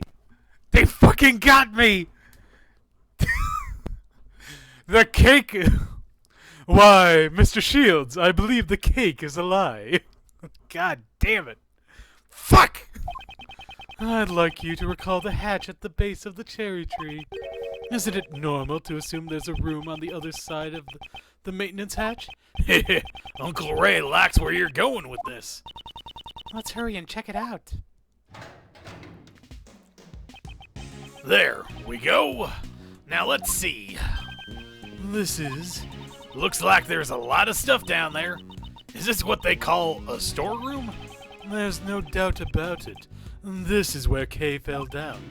Of course. With this, the mystery is solved. No, not yet. We still have the mystery of the person in the red hood who was walking in midair. Now, let's not get greedy, shall we? We found the storeroom, so let's wrap things up here.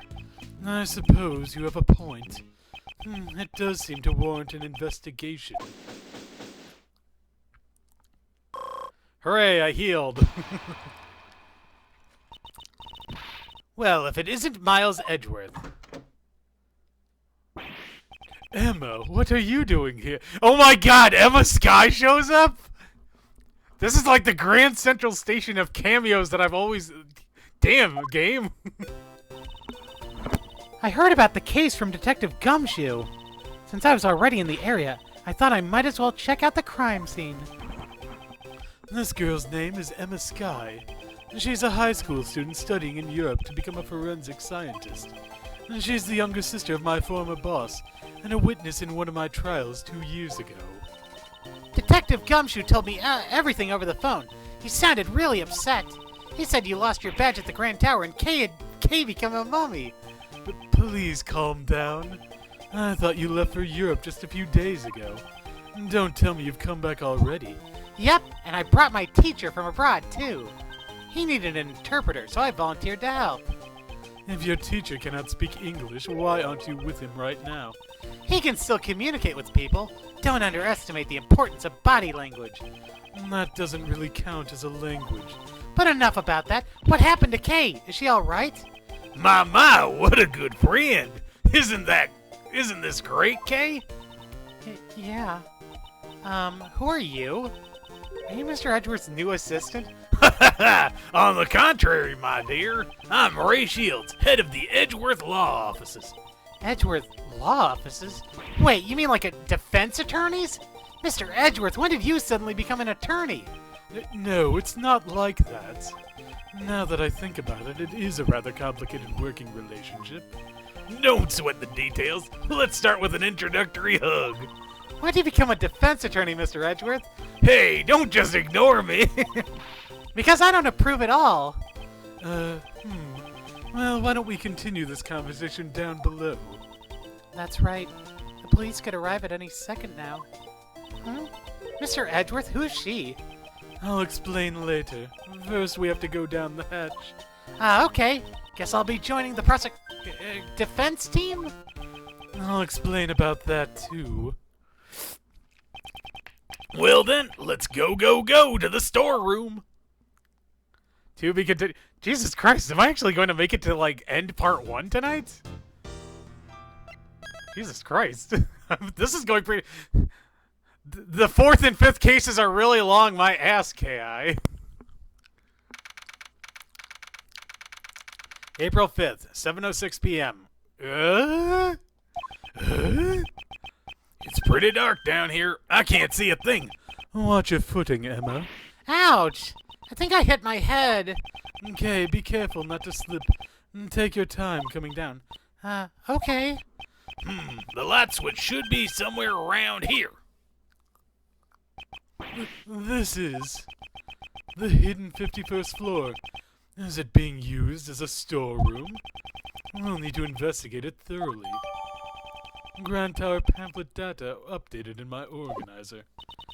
Mr. Edgeworth, please tell me about the case. Alright then, where should I begin? And that's the entire story. I see.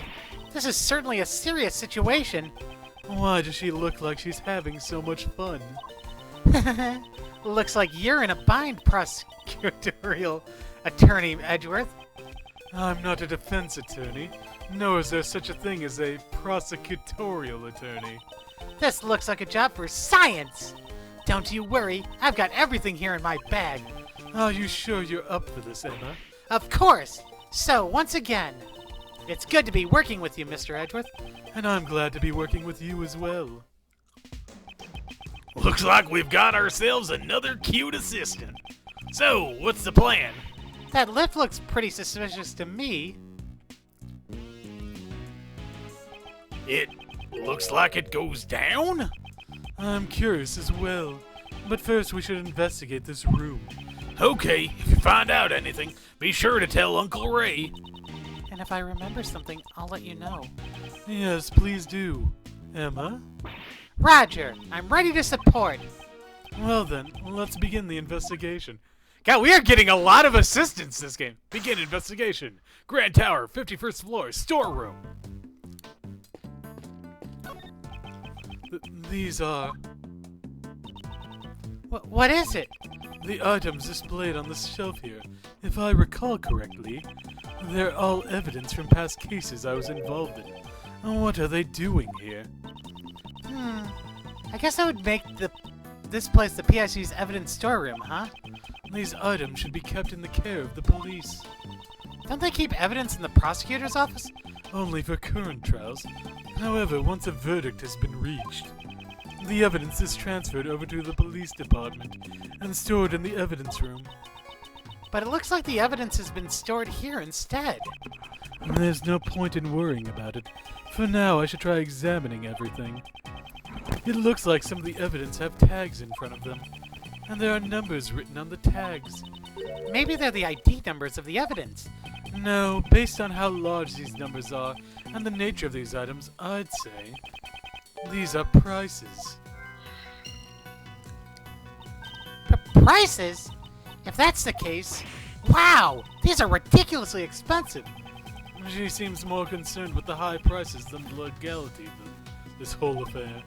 The evidence on display, I should inspect every nook and cranny. Ink and a lamp. Both are evidence that I've handled before. Why is all this stuff here linked to you? Many of the items here are objects that I've handled just a short while ago. But it's probably only a coincidence that they're all collected here. A coincidence? I never thought I'd hear you say that word, Mr. Edward. No matter how improbable, if it fits with the facts, then we must accept it as the truth. Isn't that the same with science? Aha! We should discuss science in detail someday, Mr. Edgeworth. Wait a second. That's strange. Only this one spot is empty. But still has a price tag, just like all the others. Indeed, and furthermore, there's a part of this cloth that is not covered in dust. Perhaps something was placed here not long ago. I see. It sure seems like it. But what could it have been? This star-shaped mark in the dust. I wonder, could it be related to a certain piece of evidence?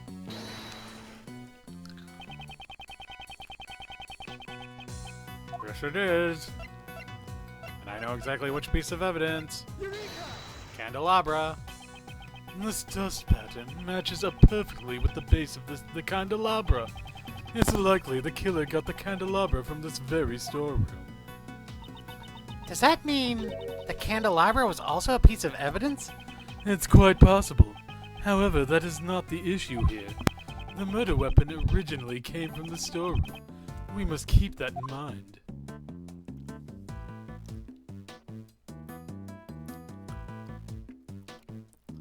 I want to see the booby. Wait. This mannequin. I've got it! According to my scientific reasoning, this is something you encountered in one of your past cases, right? No, it's not. This is the first time I've ever seen this mannequin. I've seen the... No, it's not. This is the first time I've seen this mannequin. It seems completely unrelated to the other objects in this room. There's no price tag in front of this mannequin either. So then, why is it here?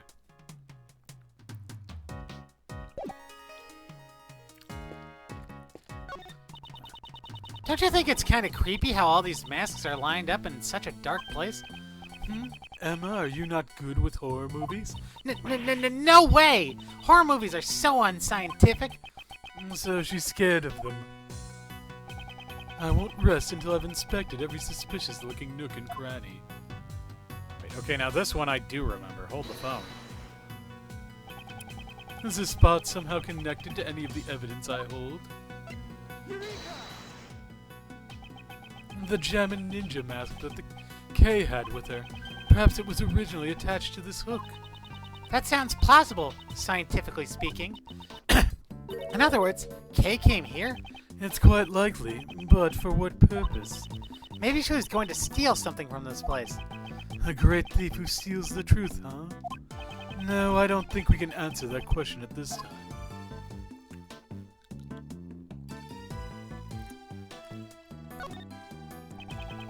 The Steel Samurai, warrior of Neo-Old Tokyo, and the Nickel Samurai. The Nickel Samurai always seemed kind of smug by comparison, and his slender build doesn't look cool at all. I definitely prefer the Steel Samurai. It seems she has good taste. I love how much Edward fucking loves the... Edward just loves the Steel Samurai. He's like this straight-laced guy who's like, I love this tokusatsu bullshit. There's a transceiver sitting next to all these trophies. It seems like they were lined up together on purpose. Looks like it's still got batteries in it. might come in handy later, so I'll pick them up for now. I'll be sure to put it to good use before I turn it into the police. That sounds just like what a certain great thief would say. This statue. Yes, is it some sort of new fact? No, this is evidence from a case that I was previously involved in. I believe it was called the Alice Red statue. There's supposed to be 2 of them, one real and one fake, but no matter which one this is, it's unnatural for it to turn up in a place like this. Mr. Edgeworth, you've really seen a lot of cases, huh?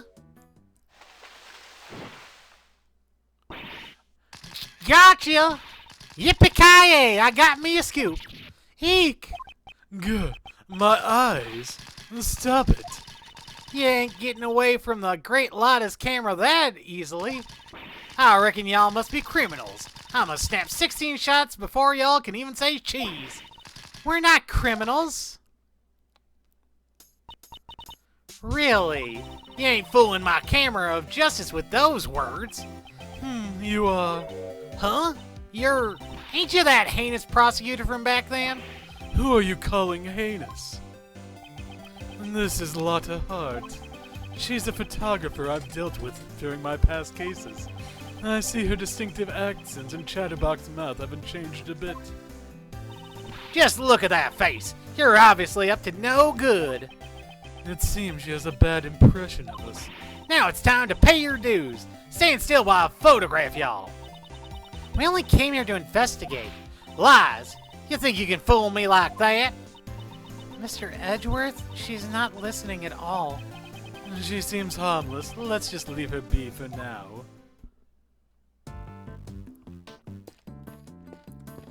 Oh, God. What's this? It looks like a giant head. If I recall, this is the head of Mrs. Monkey. I believe it was from a case I was involved with in the past. It's impressive how they were able to get such a large object into this room. Mrs. Monkey, huh? That doesn't really have a nice ring to it. Maybe you remember the name wrong, Mr. Edgeworth. Impossible. That can't be true. There's a huge stack of money piled up here. How unrefined. They're all $100 bills. Talk about big bucks.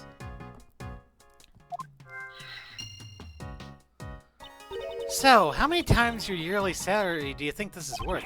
Leave my salary out of this. Well, now let's see. Prices and big bucks. Okay, well, let's see here now.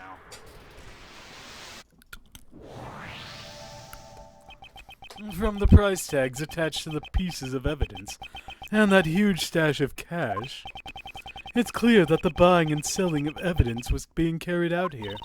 In the hidden 51st floor, evidence was being trafficked? This clearly means something. It seems further investigation is needed about the dealings that went on in this place. If only there was a witness. We could just ask them. A witness?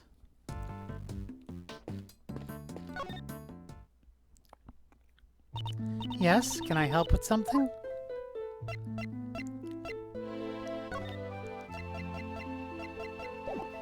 Okay, we got nothing here. Okay, let's talk to Uncle Ray. Oh man, Uncle Ray's heart is pounding up a storm, surrounded by so many cutie pies in such a small, cramped room. Mr. Shields, please try to be more serious. It was just a joke. Uncle Ray's keeping a close watch over little Kay. Jesus Christ. He truly is the creepiest of Uncle Rays. So you can count on so you can continue your investigation without worry. You watching over Kay is exactly what I'm worried about.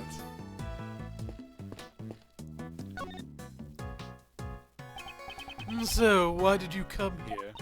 For the people of the world and for myself. I'm a social justice photographer, after all. Okay. Social justice?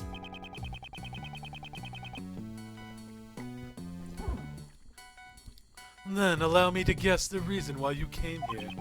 Was it perhaps to expose the illegal evidence trafficking? Oh, I get it. You were trying to get a scoop on the secret dealings. Huh? Y'all know that much already? Well, I reckon there ain't no reason to hide it anymore. My sources tell me there's some kind of black market auction being held around these parts. What did you say? So then, all this evidence here is... Yep, they're the goods for the auction. There's a lot of dirty money flying around here. I wanted to try and catch it with my own 2 eyes. My source gave me a whole bunch of info, but I figured just hearing about it ain't enough. Seeing is believing, after all. So I've been staking out the place from behind this here statue since yesterday. The auction took place late last night and went on till the early morning. A murder on the night of the black market auction? Could the 2 events be related?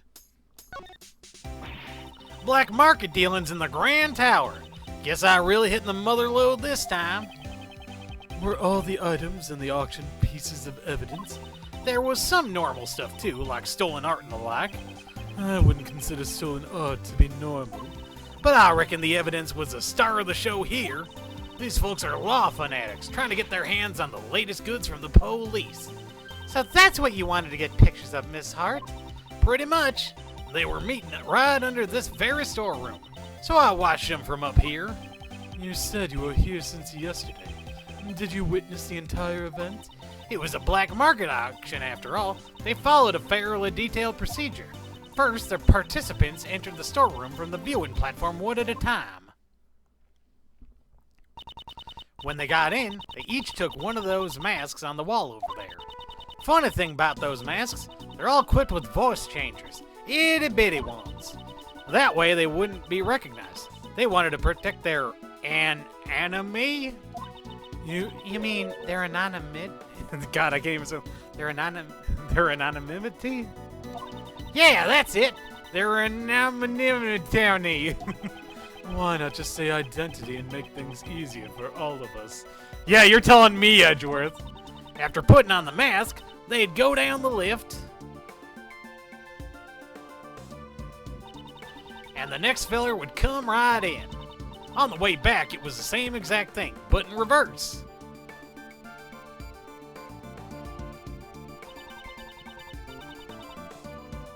They'd come up one by one, return the mask, and head up out of the storeroom.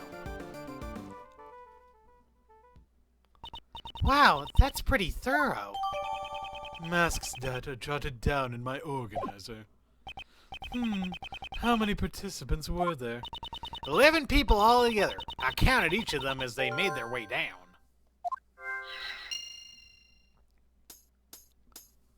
What happened? I'll have you know, I wasn't just laid up behind this statue the entire time. Then where were you in the beginning? The beginning? Well, don't you worry yourself about that, you hear? So she was hiding behind the statue the entire time. I watched the folks coming in while lurking in the shadows.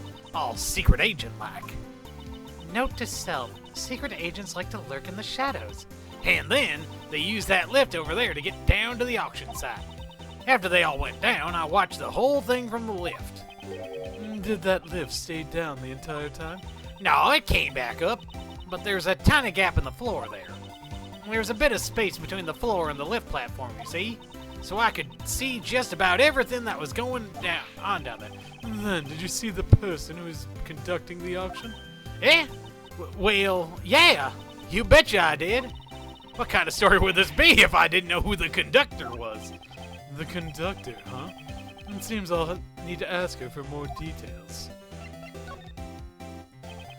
Do you have any more information about this so-called conductor? You know, I came here to get me a scoop. What makes you think I'll give up my info to you all willy-nilly? Basically, what you're saying is you don't know. Ah, I see. So that's why she won't answer. What can I say? I couldn't even tell how old they were, or if they were a guy or a gal. Can you tell me what the person was wearing at the time? They had on a white jacket with a purple flower, and they were wearing white gloves. But you know, that don't mean much when I have no earthly clue who they really are. So the conductor's identity was hidden, just like the participants? That's right. They had on a mask and voice changer, just like everyone else. What kind of mask did this person wear? It was a Zervin mask, I reckon. Zervin? What in blazes is that supposed to be? Mr. Edgeworth, you don't know about Zervin? He's the sworn enemy of of global hero Onyankopan. Servan, the ruler of time. Seriously, who hasn't heard of him? Most people, I'd imagine. Since the conductor wore a mask, I assume you were not able to see their face? Not even a teeny weeny bit. And after I came all this way for my big scoop. This whole story's turning out to be nothing but fool's gold. Conductor's clothes jotted down in my organizer. That set of clothes seems familiar. Perhaps I should show her that piece of evidence.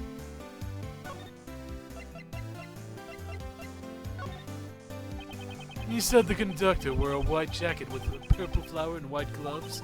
That's right. They sure look spiffy for a criminal mastermind. Ms. Hart, did they look anything like this? Hey, that's it. That's the conductor. Hold your horses. Are you telling me the conductor is dead? She is the victim of a case we are investigating. Her name is Jill Crane. Have you heard of her? Can't say I have. So she was a lady, huh? What kind of gal dresses like that? She gets her kicks by fooling me into thinking she's a guy? I doubt that her intention was to deceive you. Setting that aside, we've established something of major importance. The victim was the conductor of the black market auction. I see. So the conductor was killed. And that might explain. Explain what, Ms. Hart? No. It's nothing, honest. Ms. Hart, you clearly sounded suspicious just now. And I'm telling you, I ain't. Can't be. Sorry, were you trying to say something? No, I ain't. I ain't said nothing. Please don't be like that. Just tell us. How many times do I gotta tell you? I'm a journalist. Information is what pays the bills. I can't just go around spouting everything I know.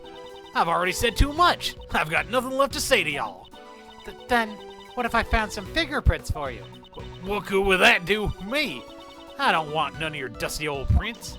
Why don't you two follow my example and do some investigating on your own? I guess you won't tell us anything. Not to worry, Emma. Just leave it to me. I have a certain method of drawing out information from those who wish to hide it. If my opponent's lips are sealed, I will be the one to unseal them. Let us begin.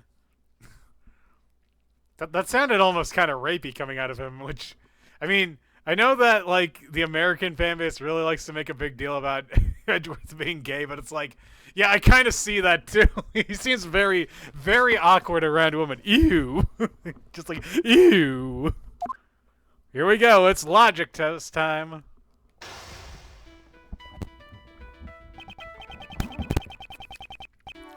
First, let's analyze my opponent's demeanor.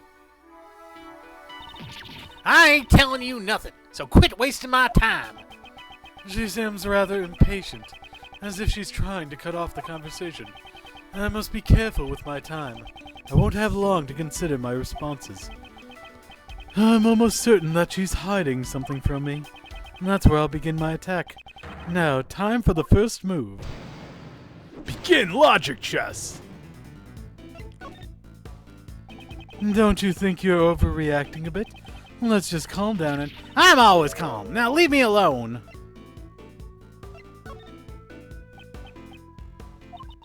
A real journalist always keeps her cool. Speaking of journalists, I have something interesting to tell you. A few days ago, I met another self-proclaimed journalist. She spoke with an accent quite similar to your own. She spoke like me? Then maybe it was... Nicole Swift.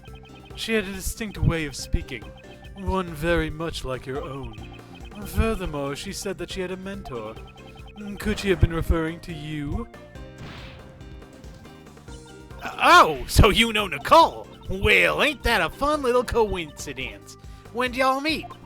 Wait, no, stop trying to get me to spill the beans. Phew, that was a close one. It seems that she lets down her guard when she talks about Ms. Swift. This could be a useful clue.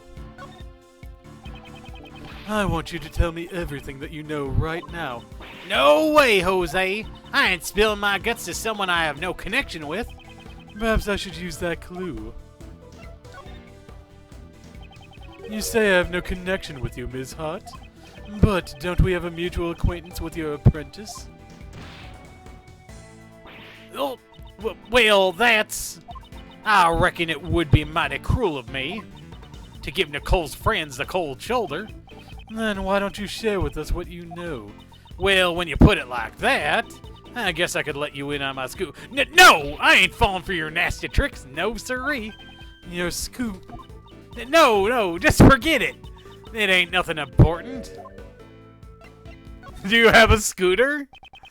Such a slip of the tongue. It's hardly becoming of a journalist. You have a scoop, don't you? Now tell us what it is. Ag. All right, you got me. I had a perfect scoop. But I ain't telling you what it is. I'm gonna sell the story to a publisher. The information she is hiding could be vital to the investigation. I need to make her talk. Next, I'll press her on the contents of her scoop. She may be quick to lose her temper, but she's even quicker to loosen her tongue. She is not a difficult opponent. Now, to extract the information I need. Does your story pertain to an incident of some kind? Well, maybe it does, and maybe it doesn't. That's hardly a clear answer. Why are you always hollering at me? I ain't done nothing wrong. I just snuck in to do some investigative reporting.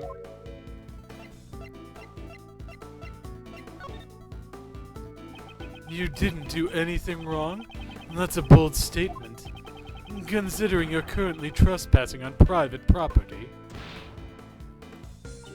Hey, you're doing it too? Well, I guess a prosecutor's got the right to investigate wherever they please. I probably shouldn't mention anything about the current state of my employment. There are far worse people in the world, you know. I reckon I'm a saint compared to folks who murder. Considering what you just mumbled, is it possible your scoop has something to do with the murder incident? Hey, I was only talking in general terms just now. I mean, anyone look like a bag of roses compared to a murderer, right? It sounds like you're just making excuses to me. All I did was gather info on the black market auction. A murder incident? I don't know anything about that. I ain't seen or heard nothing. I don't have enough clues to proceed with this line of questioning. Maybe I should try another line of attack. Does this scoop of yours have something to do with the black market auction? What are you talking about? I don't know nothing about that. Weren't you in the middle of infiltrating the black market auction? The only logical conclusion is that your story has something to do with it. You ain't getting any answers from me. I didn't hear nothing. You didn't hear what exactly? Did you hear something during the auction? No, that's... I just heard a weird sound is all. It ain't even worth mentioning in my article. Just forget about it. There's no question. Something happened during the black market auction. She heard a strange sound. This could be a useful clue. Alright, so let's just skip on through.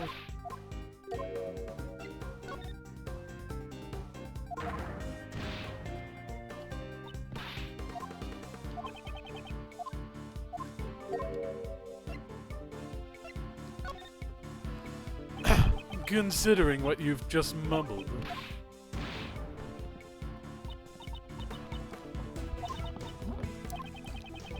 It sounds like you're just making up excuses. All I did was gather info. Murder incident? I don't know. Perhaps I should use that clue. Didn't you say you heard something strange during the auction? If it stuck out to you so much, it must not have been a sound that you would normally hear. For example, the screams of a murder victim? Ack, how do you keep figuring everything out so quick? That's right. I stumbled upon a murder in the middle of my stakeout. But please, don't make me say any more. This is the biggest scoop I've had in a while. The murder that she overheard. It's most likely the same incident we are currently investigating. This is bound to be crucial information. I'll finish this by confirming the credibility of her information. She has nowhere left to run. It's time to deal the final blow. Did you really stumble upon a murder? You call me a liar? Them's fighting words. Wait and see. I'm a bona fide journalist. I would never publish lies in my articles. Faster and more accurate than anyone. That's my motto. Her motto, huh? This could be a useful clue. I should keep it in mind. Tell me the truth. I know you're still hiding something from me. I ain't hiding nothing from nobody. I already done told you everything I know. I don't have enough clues to proceed with this line of questioning. Maybe I should try another line of attack. Tell me what you know about the murder incident in full detail. Well, my memory ain't what it used to be. Not much I can talk about. I ain't the most attentive gal in the world, you see. Perhaps I should use that clue. I'd hardly expect a bona fide journalist to be so inattentive. Didn't you just say your motto is to be faster and more accurate than anyone? Well, that's... As I expected, the credibility of your information is suspect. But I know what I heard. I even got proof. You have proof? How is that possible? Explain yourself at once. I got me some evidence. Wait, you heard that? Well, I was just talking to myself. Y'all just go on and pay it no mind. It seems she's still hiding something. This is an important clue. I'll need to use it effectively. Tell me the truth, I know you... Perhaps I should use that clue. Here we go. Isn't there something you haven't told me yet? You have evidence regarding the incident you witnessed. Something definitive enough to publish in an article. Ah! Well, what in tarnation? Let me off the hook already. Fine, I'll tell you everything. I'll even show you the photo I took if you stop harassing me. That good enough for you? Checkmate. Logic chess complete! I lost. I really lost. The mouth of the South has been defeated. Now then. Wait, mouth of the South. Isn't that slang for... I think that might be slang for something. Now then, it's time to come clean. Tell me everything that you know. I was watching the auction, gathering info for my story. You didn't just watch, though. You got shocking photos, too, right? Ugh. A little while after the auction started, someone won a bid and the conductor banged the gavel. Someone hollered, "We'll finish the deal upstairs," or something like that. That ain't good, I thought to myself as I hurried back to hide behind the statue. Did you see whoever came up? Not quite, but I reckon the feller that came up was the winner of the bid. I could smell the buttery aroma of big fat wads of cash. Buttery aroma? I can't imagine that at all. I reckon this room is where the bidders ponied up the dough for their purchases. The two of them talked for a while. Wait, there was a second person in the storeroom? You betcha. I reckon it was the conductor. And then out of nowhere, one of them started screaming. Almost scared my britches off. I rolled myself up into a ball and kept laying low. So you witnessed the murder? Well, I wouldn't say that I witnessed it, but I definitely heard it, though. Didn't you try to stop them? Just stop right there. That ain't even funny. What's a dainty little thing like me gonna do? Dainty? After that, I heard me some rustling and bustling. The whole time I was really regretting coming here for something fierce. Well, yeah, that makes sense. I mean, but nothing gets in the way of a lot of heart in her photos. Huh? This was my big scoop. Ain't no way I was gonna let it slip away. A bit later, I hear this loud thud. I figured it was my last chance to snap a photo from behind the statue. Well then, would you please show us the photo? Oh, why do I have to? This is... the person in the red raincoat who attacked Kay. The person in the red raincoat assaulted the victim in the storeroom, and then attacked Kay on the roof? Lotta's photo data jotted down in my organizer. There's only one person in this photo. Where's the victim? Yeah, I thought it was strange too. I could have sworn there were two of them, but when I looked, there was only the one. But that's got to be the killer, don't you reckon? So she's saying the victim disappeared? You were able to tell this person was the culprit just by looking? Their hand was stained bright red, so I figured it was them. What happened to the auction after the murder? Nothing really. It just went on like normal. I guess those rich folks didn't give a hoot. They got some nerve. The nerve of a journalist is nothing to scoff at either. Lotta's testimony jotted down in my organizer.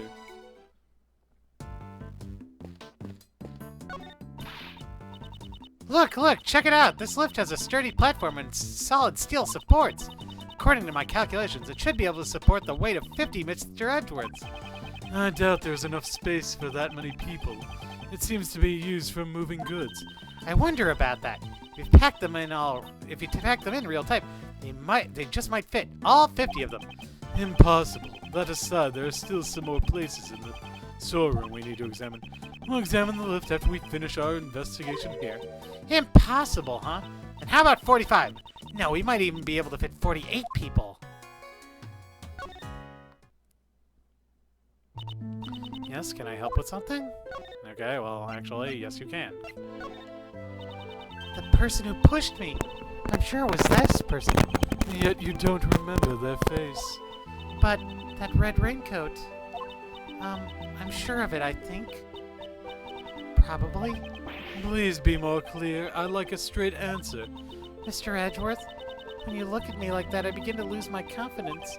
My expression is not relevant. Was it this person or not? That red raincoat, it has to be the one. If that is true, it would be impossible for Kay to be the culprit. I'll need to gather more evidence.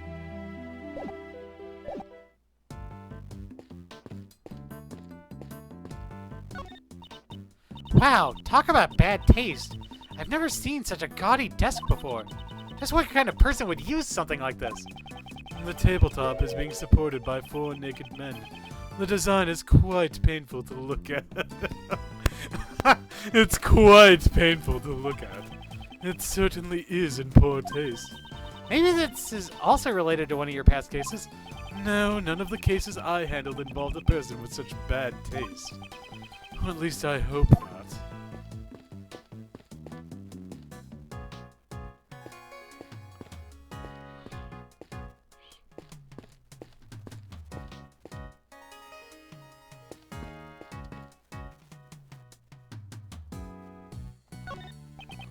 Oh man, Uncle Ray's Uncle Ray's kind of a creep. They're underage, you see. Okay, so alright, so we already got all the info we need from here. Alright, let's check over here then. Maybe I missed something in this location? Okay, I did miss something. Alright, let's see. Aw, how cute! This stuffed animal is so fluffy. And that's from Gourd Lake. It should be in the care of the prosecutor assigned to the case right now. Why is it sitting here in a place like this? Huh? This little guy's missing his left horn. Here's the left horn. I'm pretty sure it was already missing when I first saw it. Then this must be a defective product. I demand a recall. Now that I think about it, giving a broken toy to a country's president does sound strange. Stuffed animal data jotted down in my organizer. This storeroom contains items to be sold, doesn't it? It's unfortunate, but the possibility seems quite high. I suspect some nefarious individual has been selling evidence here. And people actually pay money for this stuff? Apparently, some people do. The price tags are proof. Different strokes for different folks, I guess.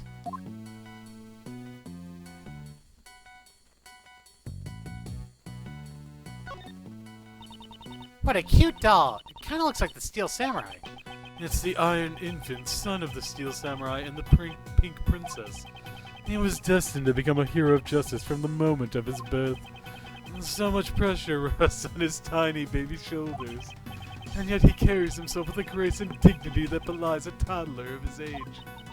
Hello, Mr. Edgeworth? Are you even listening to me? Of course I am. I love how much he loves the Steel Samurai.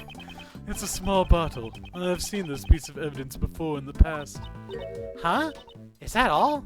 Yes. What more did you want me to say? I need to make a memo. Note to self. Even the most boring objects sound like works of art when Mr. Edgeworth describes them. Don't read a memo like that out loud.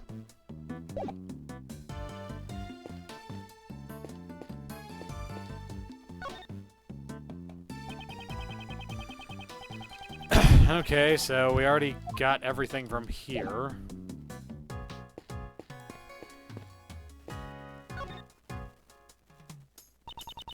Y'all got something to say? Okay, no, we already talked to her about everything. Okay, so...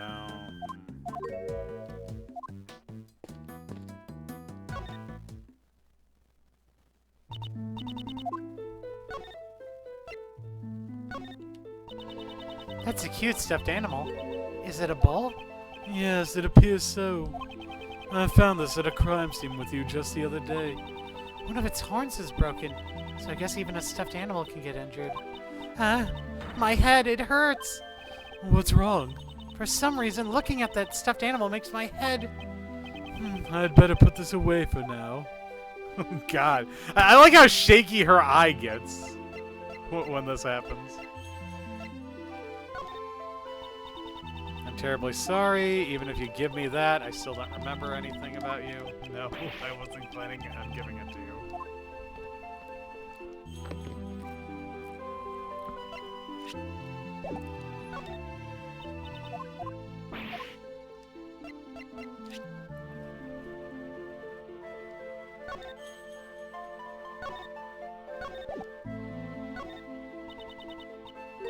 This letter, it's a promise I made, right? If you can call conspiring to commit a crime a promise, then yes. Oh yeah, I already wrote this.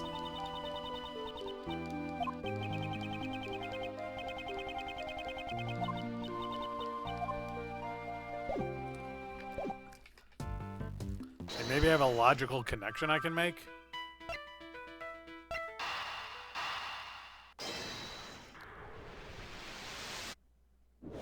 Okay, I guess so. If we assume that the murder took place in the storeroom, then we must conclude that the body was here as well. Huh? Isn't that pretty obvious? Do you remember how the participants left the auction? Of course! They passed through the storeroom on the way back from the auction. Ah! Exactly. The culprit had to hide the body so that the participants wouldn't discover it. The real question is, where was the body hidden?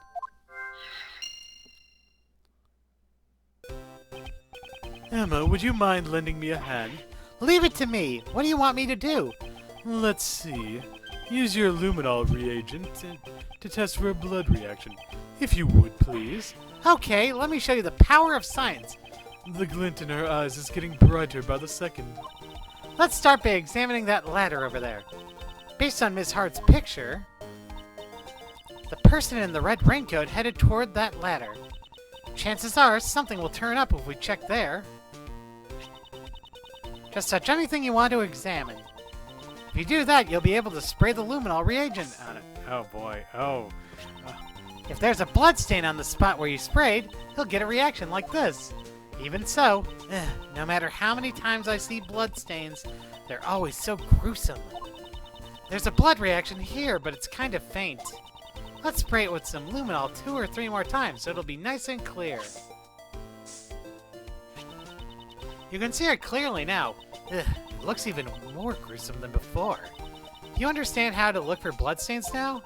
There are probably a few more bloodstains here, so why don't you give it a try, Mr. Edgeworth?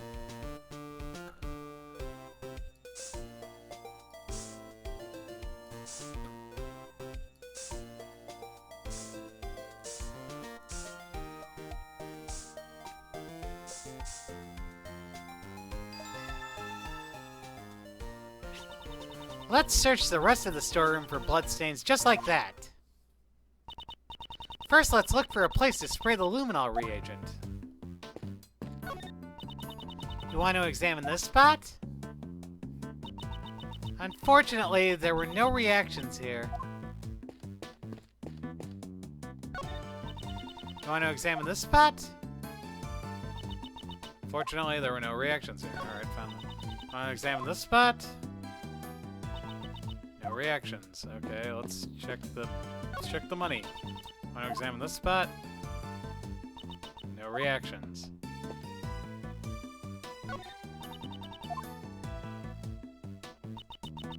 No reactions.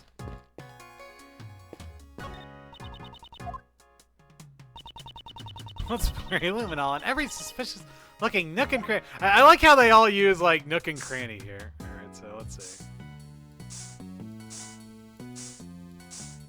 Up. There we go, found it. Mr. Edgeworth, there's a reaction. It's a blood stain. But why in a place like this? Perhaps this was where the murder took place. Ah, it looks like some of the blood dripped down the floor below. Blood on the hidden lift data jotted down in my organizer. Mr. Edgeworth, there are places we still haven't checked yet. So let's continue our investigation. Want to examine this spot? Oh, hey, we got more. Let's spray luminol in every suspicious-looking nook and cranny. Alright, so... Wow, found it in one. Found it, like, right off the bat. Mr. Edgeworth, there's a bloodstain here, too. However, why is there a bloodstain in a place like this? Maybe something that had blood on it was stored inside?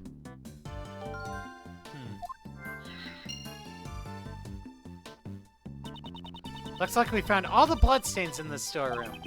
It seems we have investigated the storeroom sufficiently. Okay, well, let's...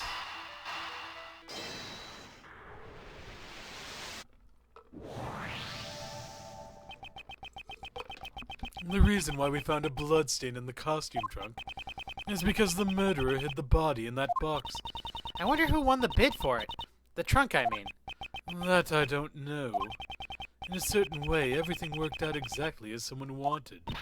Hold it, hold it. It couldn't have been in that dressing box. What do you mean? When I first came down here, that box caught my eye, too. It was just the right size and would have made the perfect hiding place. That's what I thought, anyway. But I couldn't get the dang thing to open. It had been wrapped up real tight with a lock chain. The murder happened after that, so hiding a body in there would have been impossible, you know? A chain wrapped around it? That's a bit strange. Right now, it doesn't seem to be locked up at all. Huh? That's weird. Maybe my eyes were playing tricks on me or something. Costume trunk data jotted down in my organizer. And with that, I believe we have examined everything there is to examine here. Well then, let's head on down. Oh, have we decided on our next destination? Hey, Kay! Yes, Mr. Shields? We wouldn't want you to get lost, so make sure you stay real close to Uncle Ray, Kay? Right. I'll follow you closely, Mr. Shields. These two. Since when did they get along like that?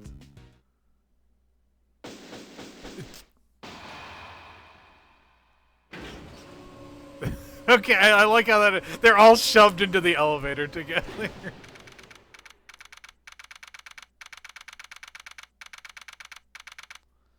April 5th, 7:43 p.m. Grand Tower PIC meeting room. What? Mr. Edgeworth! Well, that was a mistake. This place is... Is this the auction hall? No, it's the meeting room from before. Ha! Ha ha ha! Wah ha ha ha! How nice of you to drop in, Kay Faraday. Hmm? You've got some guts. Hey, you guys, arrest her! Arrest her! Wait, Kay is... As for the rest of the riffraff, just show them out the door.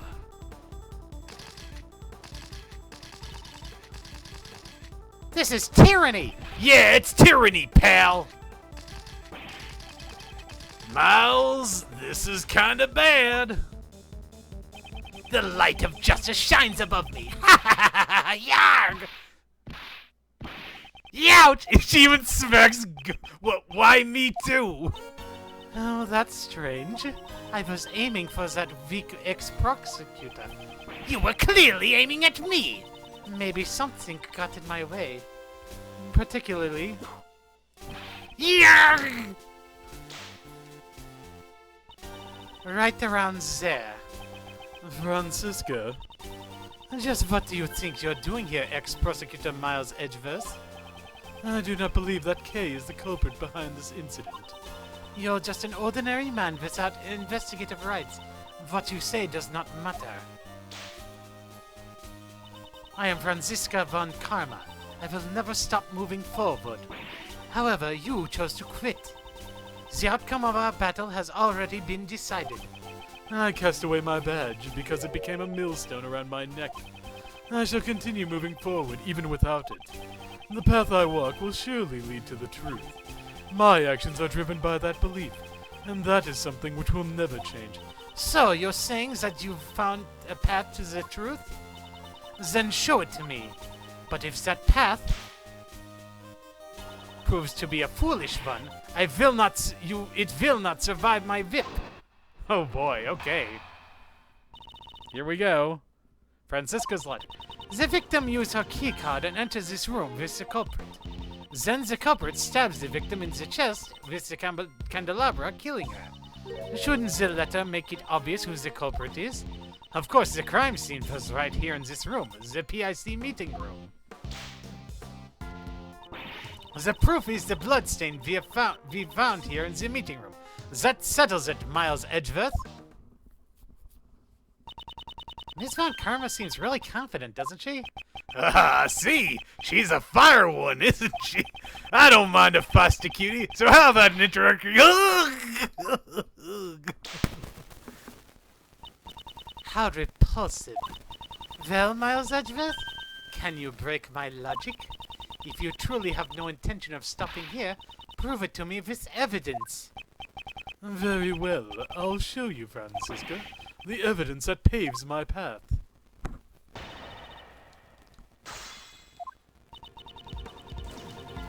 Okay, so wait. I actually know. I think I may know the answer to this one, believe it or not.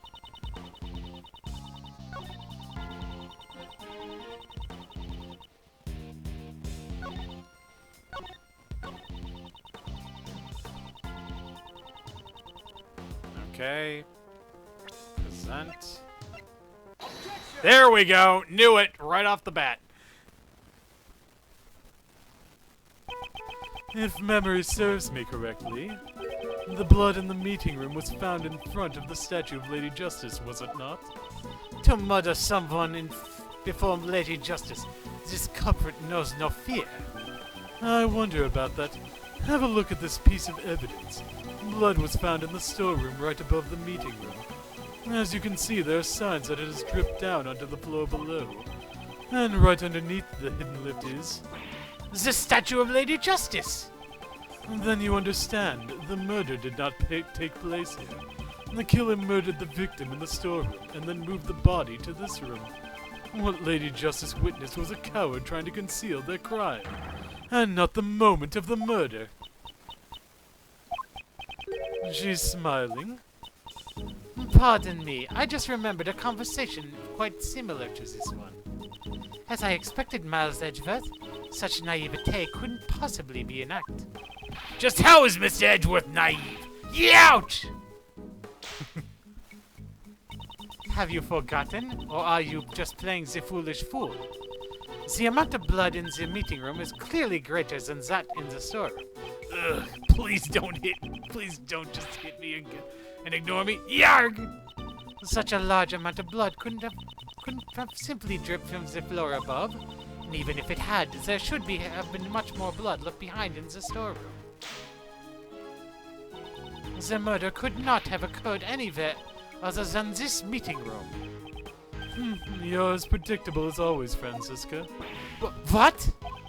The difference in the amount of blood is just as you say. The question is, why does such a difference exist? That issue is trivial. I've already explained it with my perfect logic. In that case, how do you explain the blood that was found in the storeroom? I don't suppose you're going to tell me that it somehow sprayed all the way up there. Like a water fountain? No way! Exactly. It's impossible. In other words, the reason for the difference in the amount of blood is... the amount of blood in the meeting room and the storeroom are different because... The weapon was pulled out here. the victim died of a stab wound. Naturally, there would be a significant amount of blood loss. That's obvious just from looking at the blood stain. But that's so weird! She was attacked in the storeroom, but there was less blood found there than... Gog! Silence, you third-rate prosecutor! But I'm the best! Grog! Do you know when to lose... Do you know when you lose the most blood after getting stabbed with a sharp object? Ah, I know. It's when the sharp object is pulled out, right? Precisely. After being stabbed with the candelabra, the body was moved to the meeting room. And then the murder weapon was pulled out right here in this very room.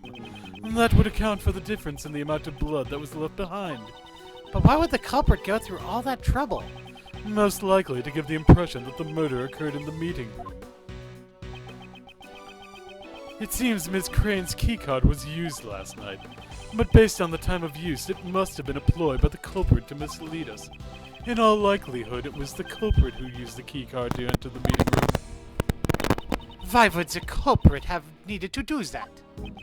Perhaps they feared that the storeroom would be found out during the investigation. If they were involved in the auction, they would not have wanted it to become public. Meeting room blood debt. Jotted down in my organizer. The auction? You say? Perhaps you should go upstairs and see for yourself what items are on display. I'm sure that will allow you to understand what occurred here. Impressive, Miles Edgeworth. You're willing to go that far to protect her? There's something big lurking behind the scenes of this case. Kay simply got caught up in it. You're exaggerating. Am I now? More than anyone, I would think you'd understand the significance behind all this. Why would you, a prosecutor working with Interpol, be involved in a domestic case? Wasn't your objective to crush a certain international smuggling ring? If your search for smuggled goods has led you here, then isn't this feeling I have related to this case? I'm relieved. You haven't lost your touch, even though you've turned in your badge. I've heard about your situation from Scruffy over there. Sorry, sir. I just wanted to help out somehow. A wise decision, Detective. Francisca, are you the one in charge of this case? Isn't Interpol pursuing the black market auction?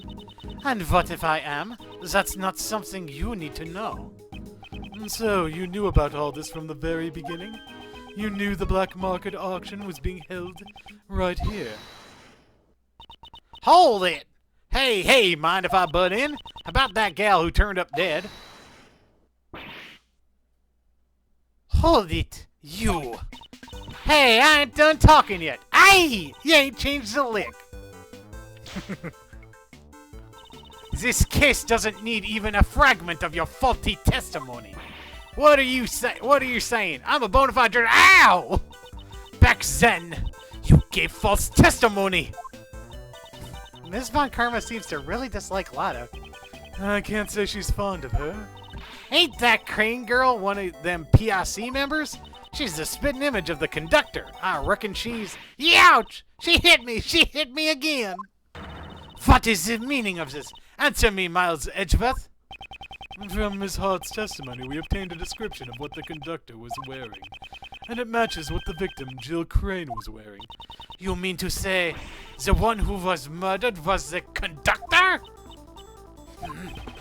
Ms. Von Karma, maybe you should call... Yay! It would seem that a new fact has just been brought to light. Indeed, I came here in pursuit of the black market auction, in order to arrest the organizer of the event. In other words, the conductor! If we believe Miss Hart's testimony, then the conductor is already dead. Wouldn't this mean that your investigation has ended in vain? That's right. However, I swear on my name that I will not return empty-handed. I challenge you, Miles Edgeworth. A challenge is fine, but why is she readying her whip like she's out for a victim of her own? Francisca's Logic, Part 2. I will concede your argument. The murder occurred in the storeroom, correct? That would mean the culprit is someone who participated in the auction. If that photographer is correct, the victim was a conductor and the culprit was a customer. The culprit waited for the victim in the storeroom, where the goods were delivered. Then they stabbed the victim in the chest with the candelabra in the storeroom. That is all. I trust you have no objections.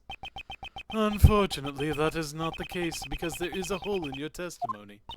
As expected of Mr. Edgeworth, I didn't notice anything at all. Well then, please settle this with one blow. Yes, of course. Watch as I crush her logic. Okay, let's see. Francisca's Logic. I will concede. The storeroom. That would mean the culprit is someone who participated in the auction. If the photographer is correct, the victim was a conductor and the culprit was a customer. The culprit waited for the victim in the storeroom where the...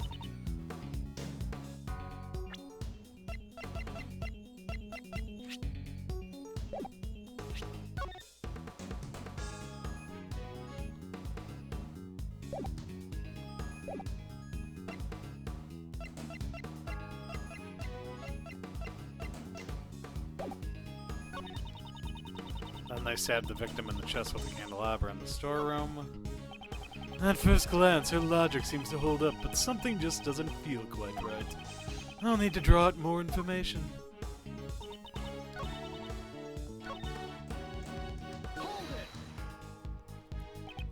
So, you're saying that the victim was the auction's conductor? Right. And the culprit? Hey, ain't you the one who told me... Hey, ain't you the one who told her that just a moment ago? Yes, that's right. However, I was simply making sure her logic is clear. That ain't right. You're doing it wrong. This is the part where you're supposed to say, I done goofed. The culprit was a customer participating in the black market auction. What in tarnation? Now you've done it, don't cover for him. Of course, that is only if this photographer's testimony is indeed true. I can't tell whether they're on good or bad terms. The issue here is the culprit's actions. Miss Hart was in the storeroom at the time. Could the culprit really have been waiting there? I don't know where she was hiding, but since you've seen it, you must know as well. There are numerous hiding places in that storeroom. So, the culprit was hiding while they waited for the victim to arrive. I believe the crime occurred after the auction ended. After all, the victim was the organizer of the auction, the conductor. During the auction, the organizer would have to be in front of the customers the entire time. After the auction ended? Please add that statement to your testimony. I believe the crime occurred after the auction ended. Well, I know exactly what to hand out here. Bingo! We nailed it. Smug. So very smug. As I thought, you were one step behind. What did you say? The victim was not the conductor, and I have proof. Miss Hart's testimony. That photographer's testimony is not trustworthy. What are y'all saying? I'm a bona fide journalist. Ow! Cease your idle chatter. Yeah! Francisca, calm down and listen. Miss Hart witnessed a part of the murder. The main point here is that after witnessing the murder, she says the auction continued. That's right. Sure as can be. They all just kept going on shamelessly. Do you think the auction could have continued without someone conducting it? If the victim was not the conductor, the person killed must have been a customer. No! 9! As I said from the beginning, Kay is not the culprit. After all, she herself was attacked by someone and lost consciousness. In which case, that would also make her a victim. If the auction continued after the incident occurred, Yes, and the victim was not the conductor, but a customer. Oh boy. That's enough. That voice.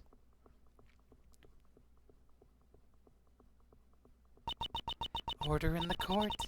The chairman will now enter. My, no need to be so stiff. Actually, feel free to call me Blazy. Well then, Blazy, what brings you here? Huh? Well, I just wanted to see if my idiot son was working hard is all. Is this kind of father-son relationship really healthy?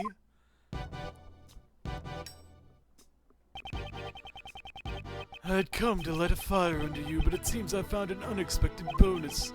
To think that the criminal who has become the talk of the town would be here of all places. Everyone, restrain the suspect at once. Please wait. Kay Faraday is not the Silence! This is quite troubling, Edgeworth. Didn't I tell you earlier? The PIC desires a swift resolution to this case. If it's not, we could lose our trust with the public. They'd call us the Waste of Time Committee. I mean, You know, it's troubling for me as well, that sort of thing. And at my age, too. And on top of that, an illegal investigation is not something that I can overlook. Have you forgotten? You are no longer a prosecutor. You have lost all your authority. Furthermore, you have aided a criminal in evading the law. Yes, that's right. You're so reliable, Courtney. I am aware of the consequences of my actions. You may punish me as you wish. However, we have found a new suspect. It's the person pictured here. Kay Faraday was attacked by this person, and... There is no need for your explanation. Just recently, a red raincoat was discovered in the vicinity of this building. The victim's blood and cherry blossom petals were found on the hood. Cherry blossom petals? Now that you mention it on the viewing platform. Yes, they probably stuck on due to the blood. They were littered around the blood stain. And we've received the forensic report on the blood, you know. There's no doubt about it. The person in that photo is the victim, Jill Crane. What did you say? Red raincoat data jotted down in my organizer. Impossible! That would completely destroy the foundations of our logic. We'd believe the person in the red raincoat was the culprit. And now it turns out that the person is actually the murder victim? Wait, if that's the case, then the prime suspect would be... Ms. Faraday, you met a person in a red raincoat on the rooftop, did you not? Yes, I did, but the person in the red raincoat was the murder victim, and Kay Faraday came into contact with that person. Since one of the parties is now dead, what happened next should be clear. Kay was attacked by that person! As the victim, it would be impossible for her to be the culprit. There is no evidence she was attacked, is there? Furthermore, we must consider the possibility that the victim fought back. It's far too early to come to that conclusion. Kay is not the criminal! You're wrong. Kay? That's wrong. Even though I don't want to believe it myself. After hearing about the raincoat, I finally remembered.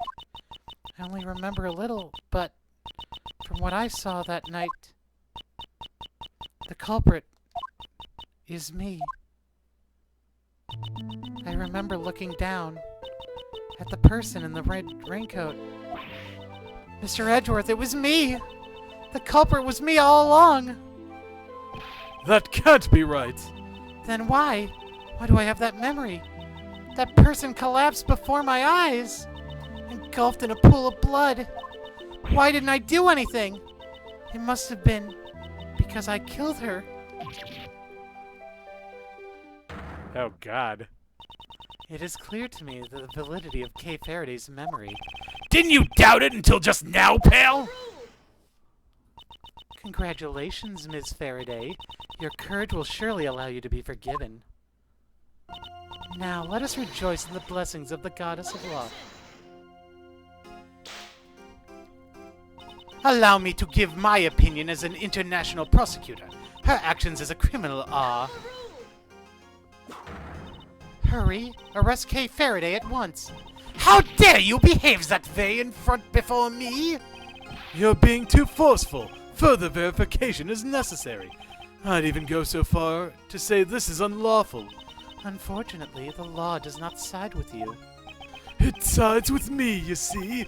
But you know, the beautiful bond between you two has been etched deeply into my heart. That reminds me, we seem to have forgotten one additional suspect. Edgeworth, that's you. Why does he keep destroying evidence? What's that, pal? Mr. Edgeworth hasn't done anything wrong. I beg to differ. That's right. You see, he is no longer a prosecutor, sadly enough. Your actions have gone too far this time. An illegal investigation and assisting in the escape of a criminal. I cannot even think of you as a former prosecutor. Now humbly accept your punishment. Oh yes, that's right. I believe the plan for today was to hold your hearing before the PIC. Why don't we leave the hearing for tomorrow? Even though the result is already crystal clear, you should think long and hard about what you've done. Very long and very hard. Court is now adjourned. Well, I mean, I guess it's time to it's like, okay, I'm 3 hours in, and I guess I've only got 2 sections of this case left, but, like, Jesus Christ, what a cliffhanger, right? Okay, alright, yeah, save data, okay, oh god, alright. I'm in pain right now.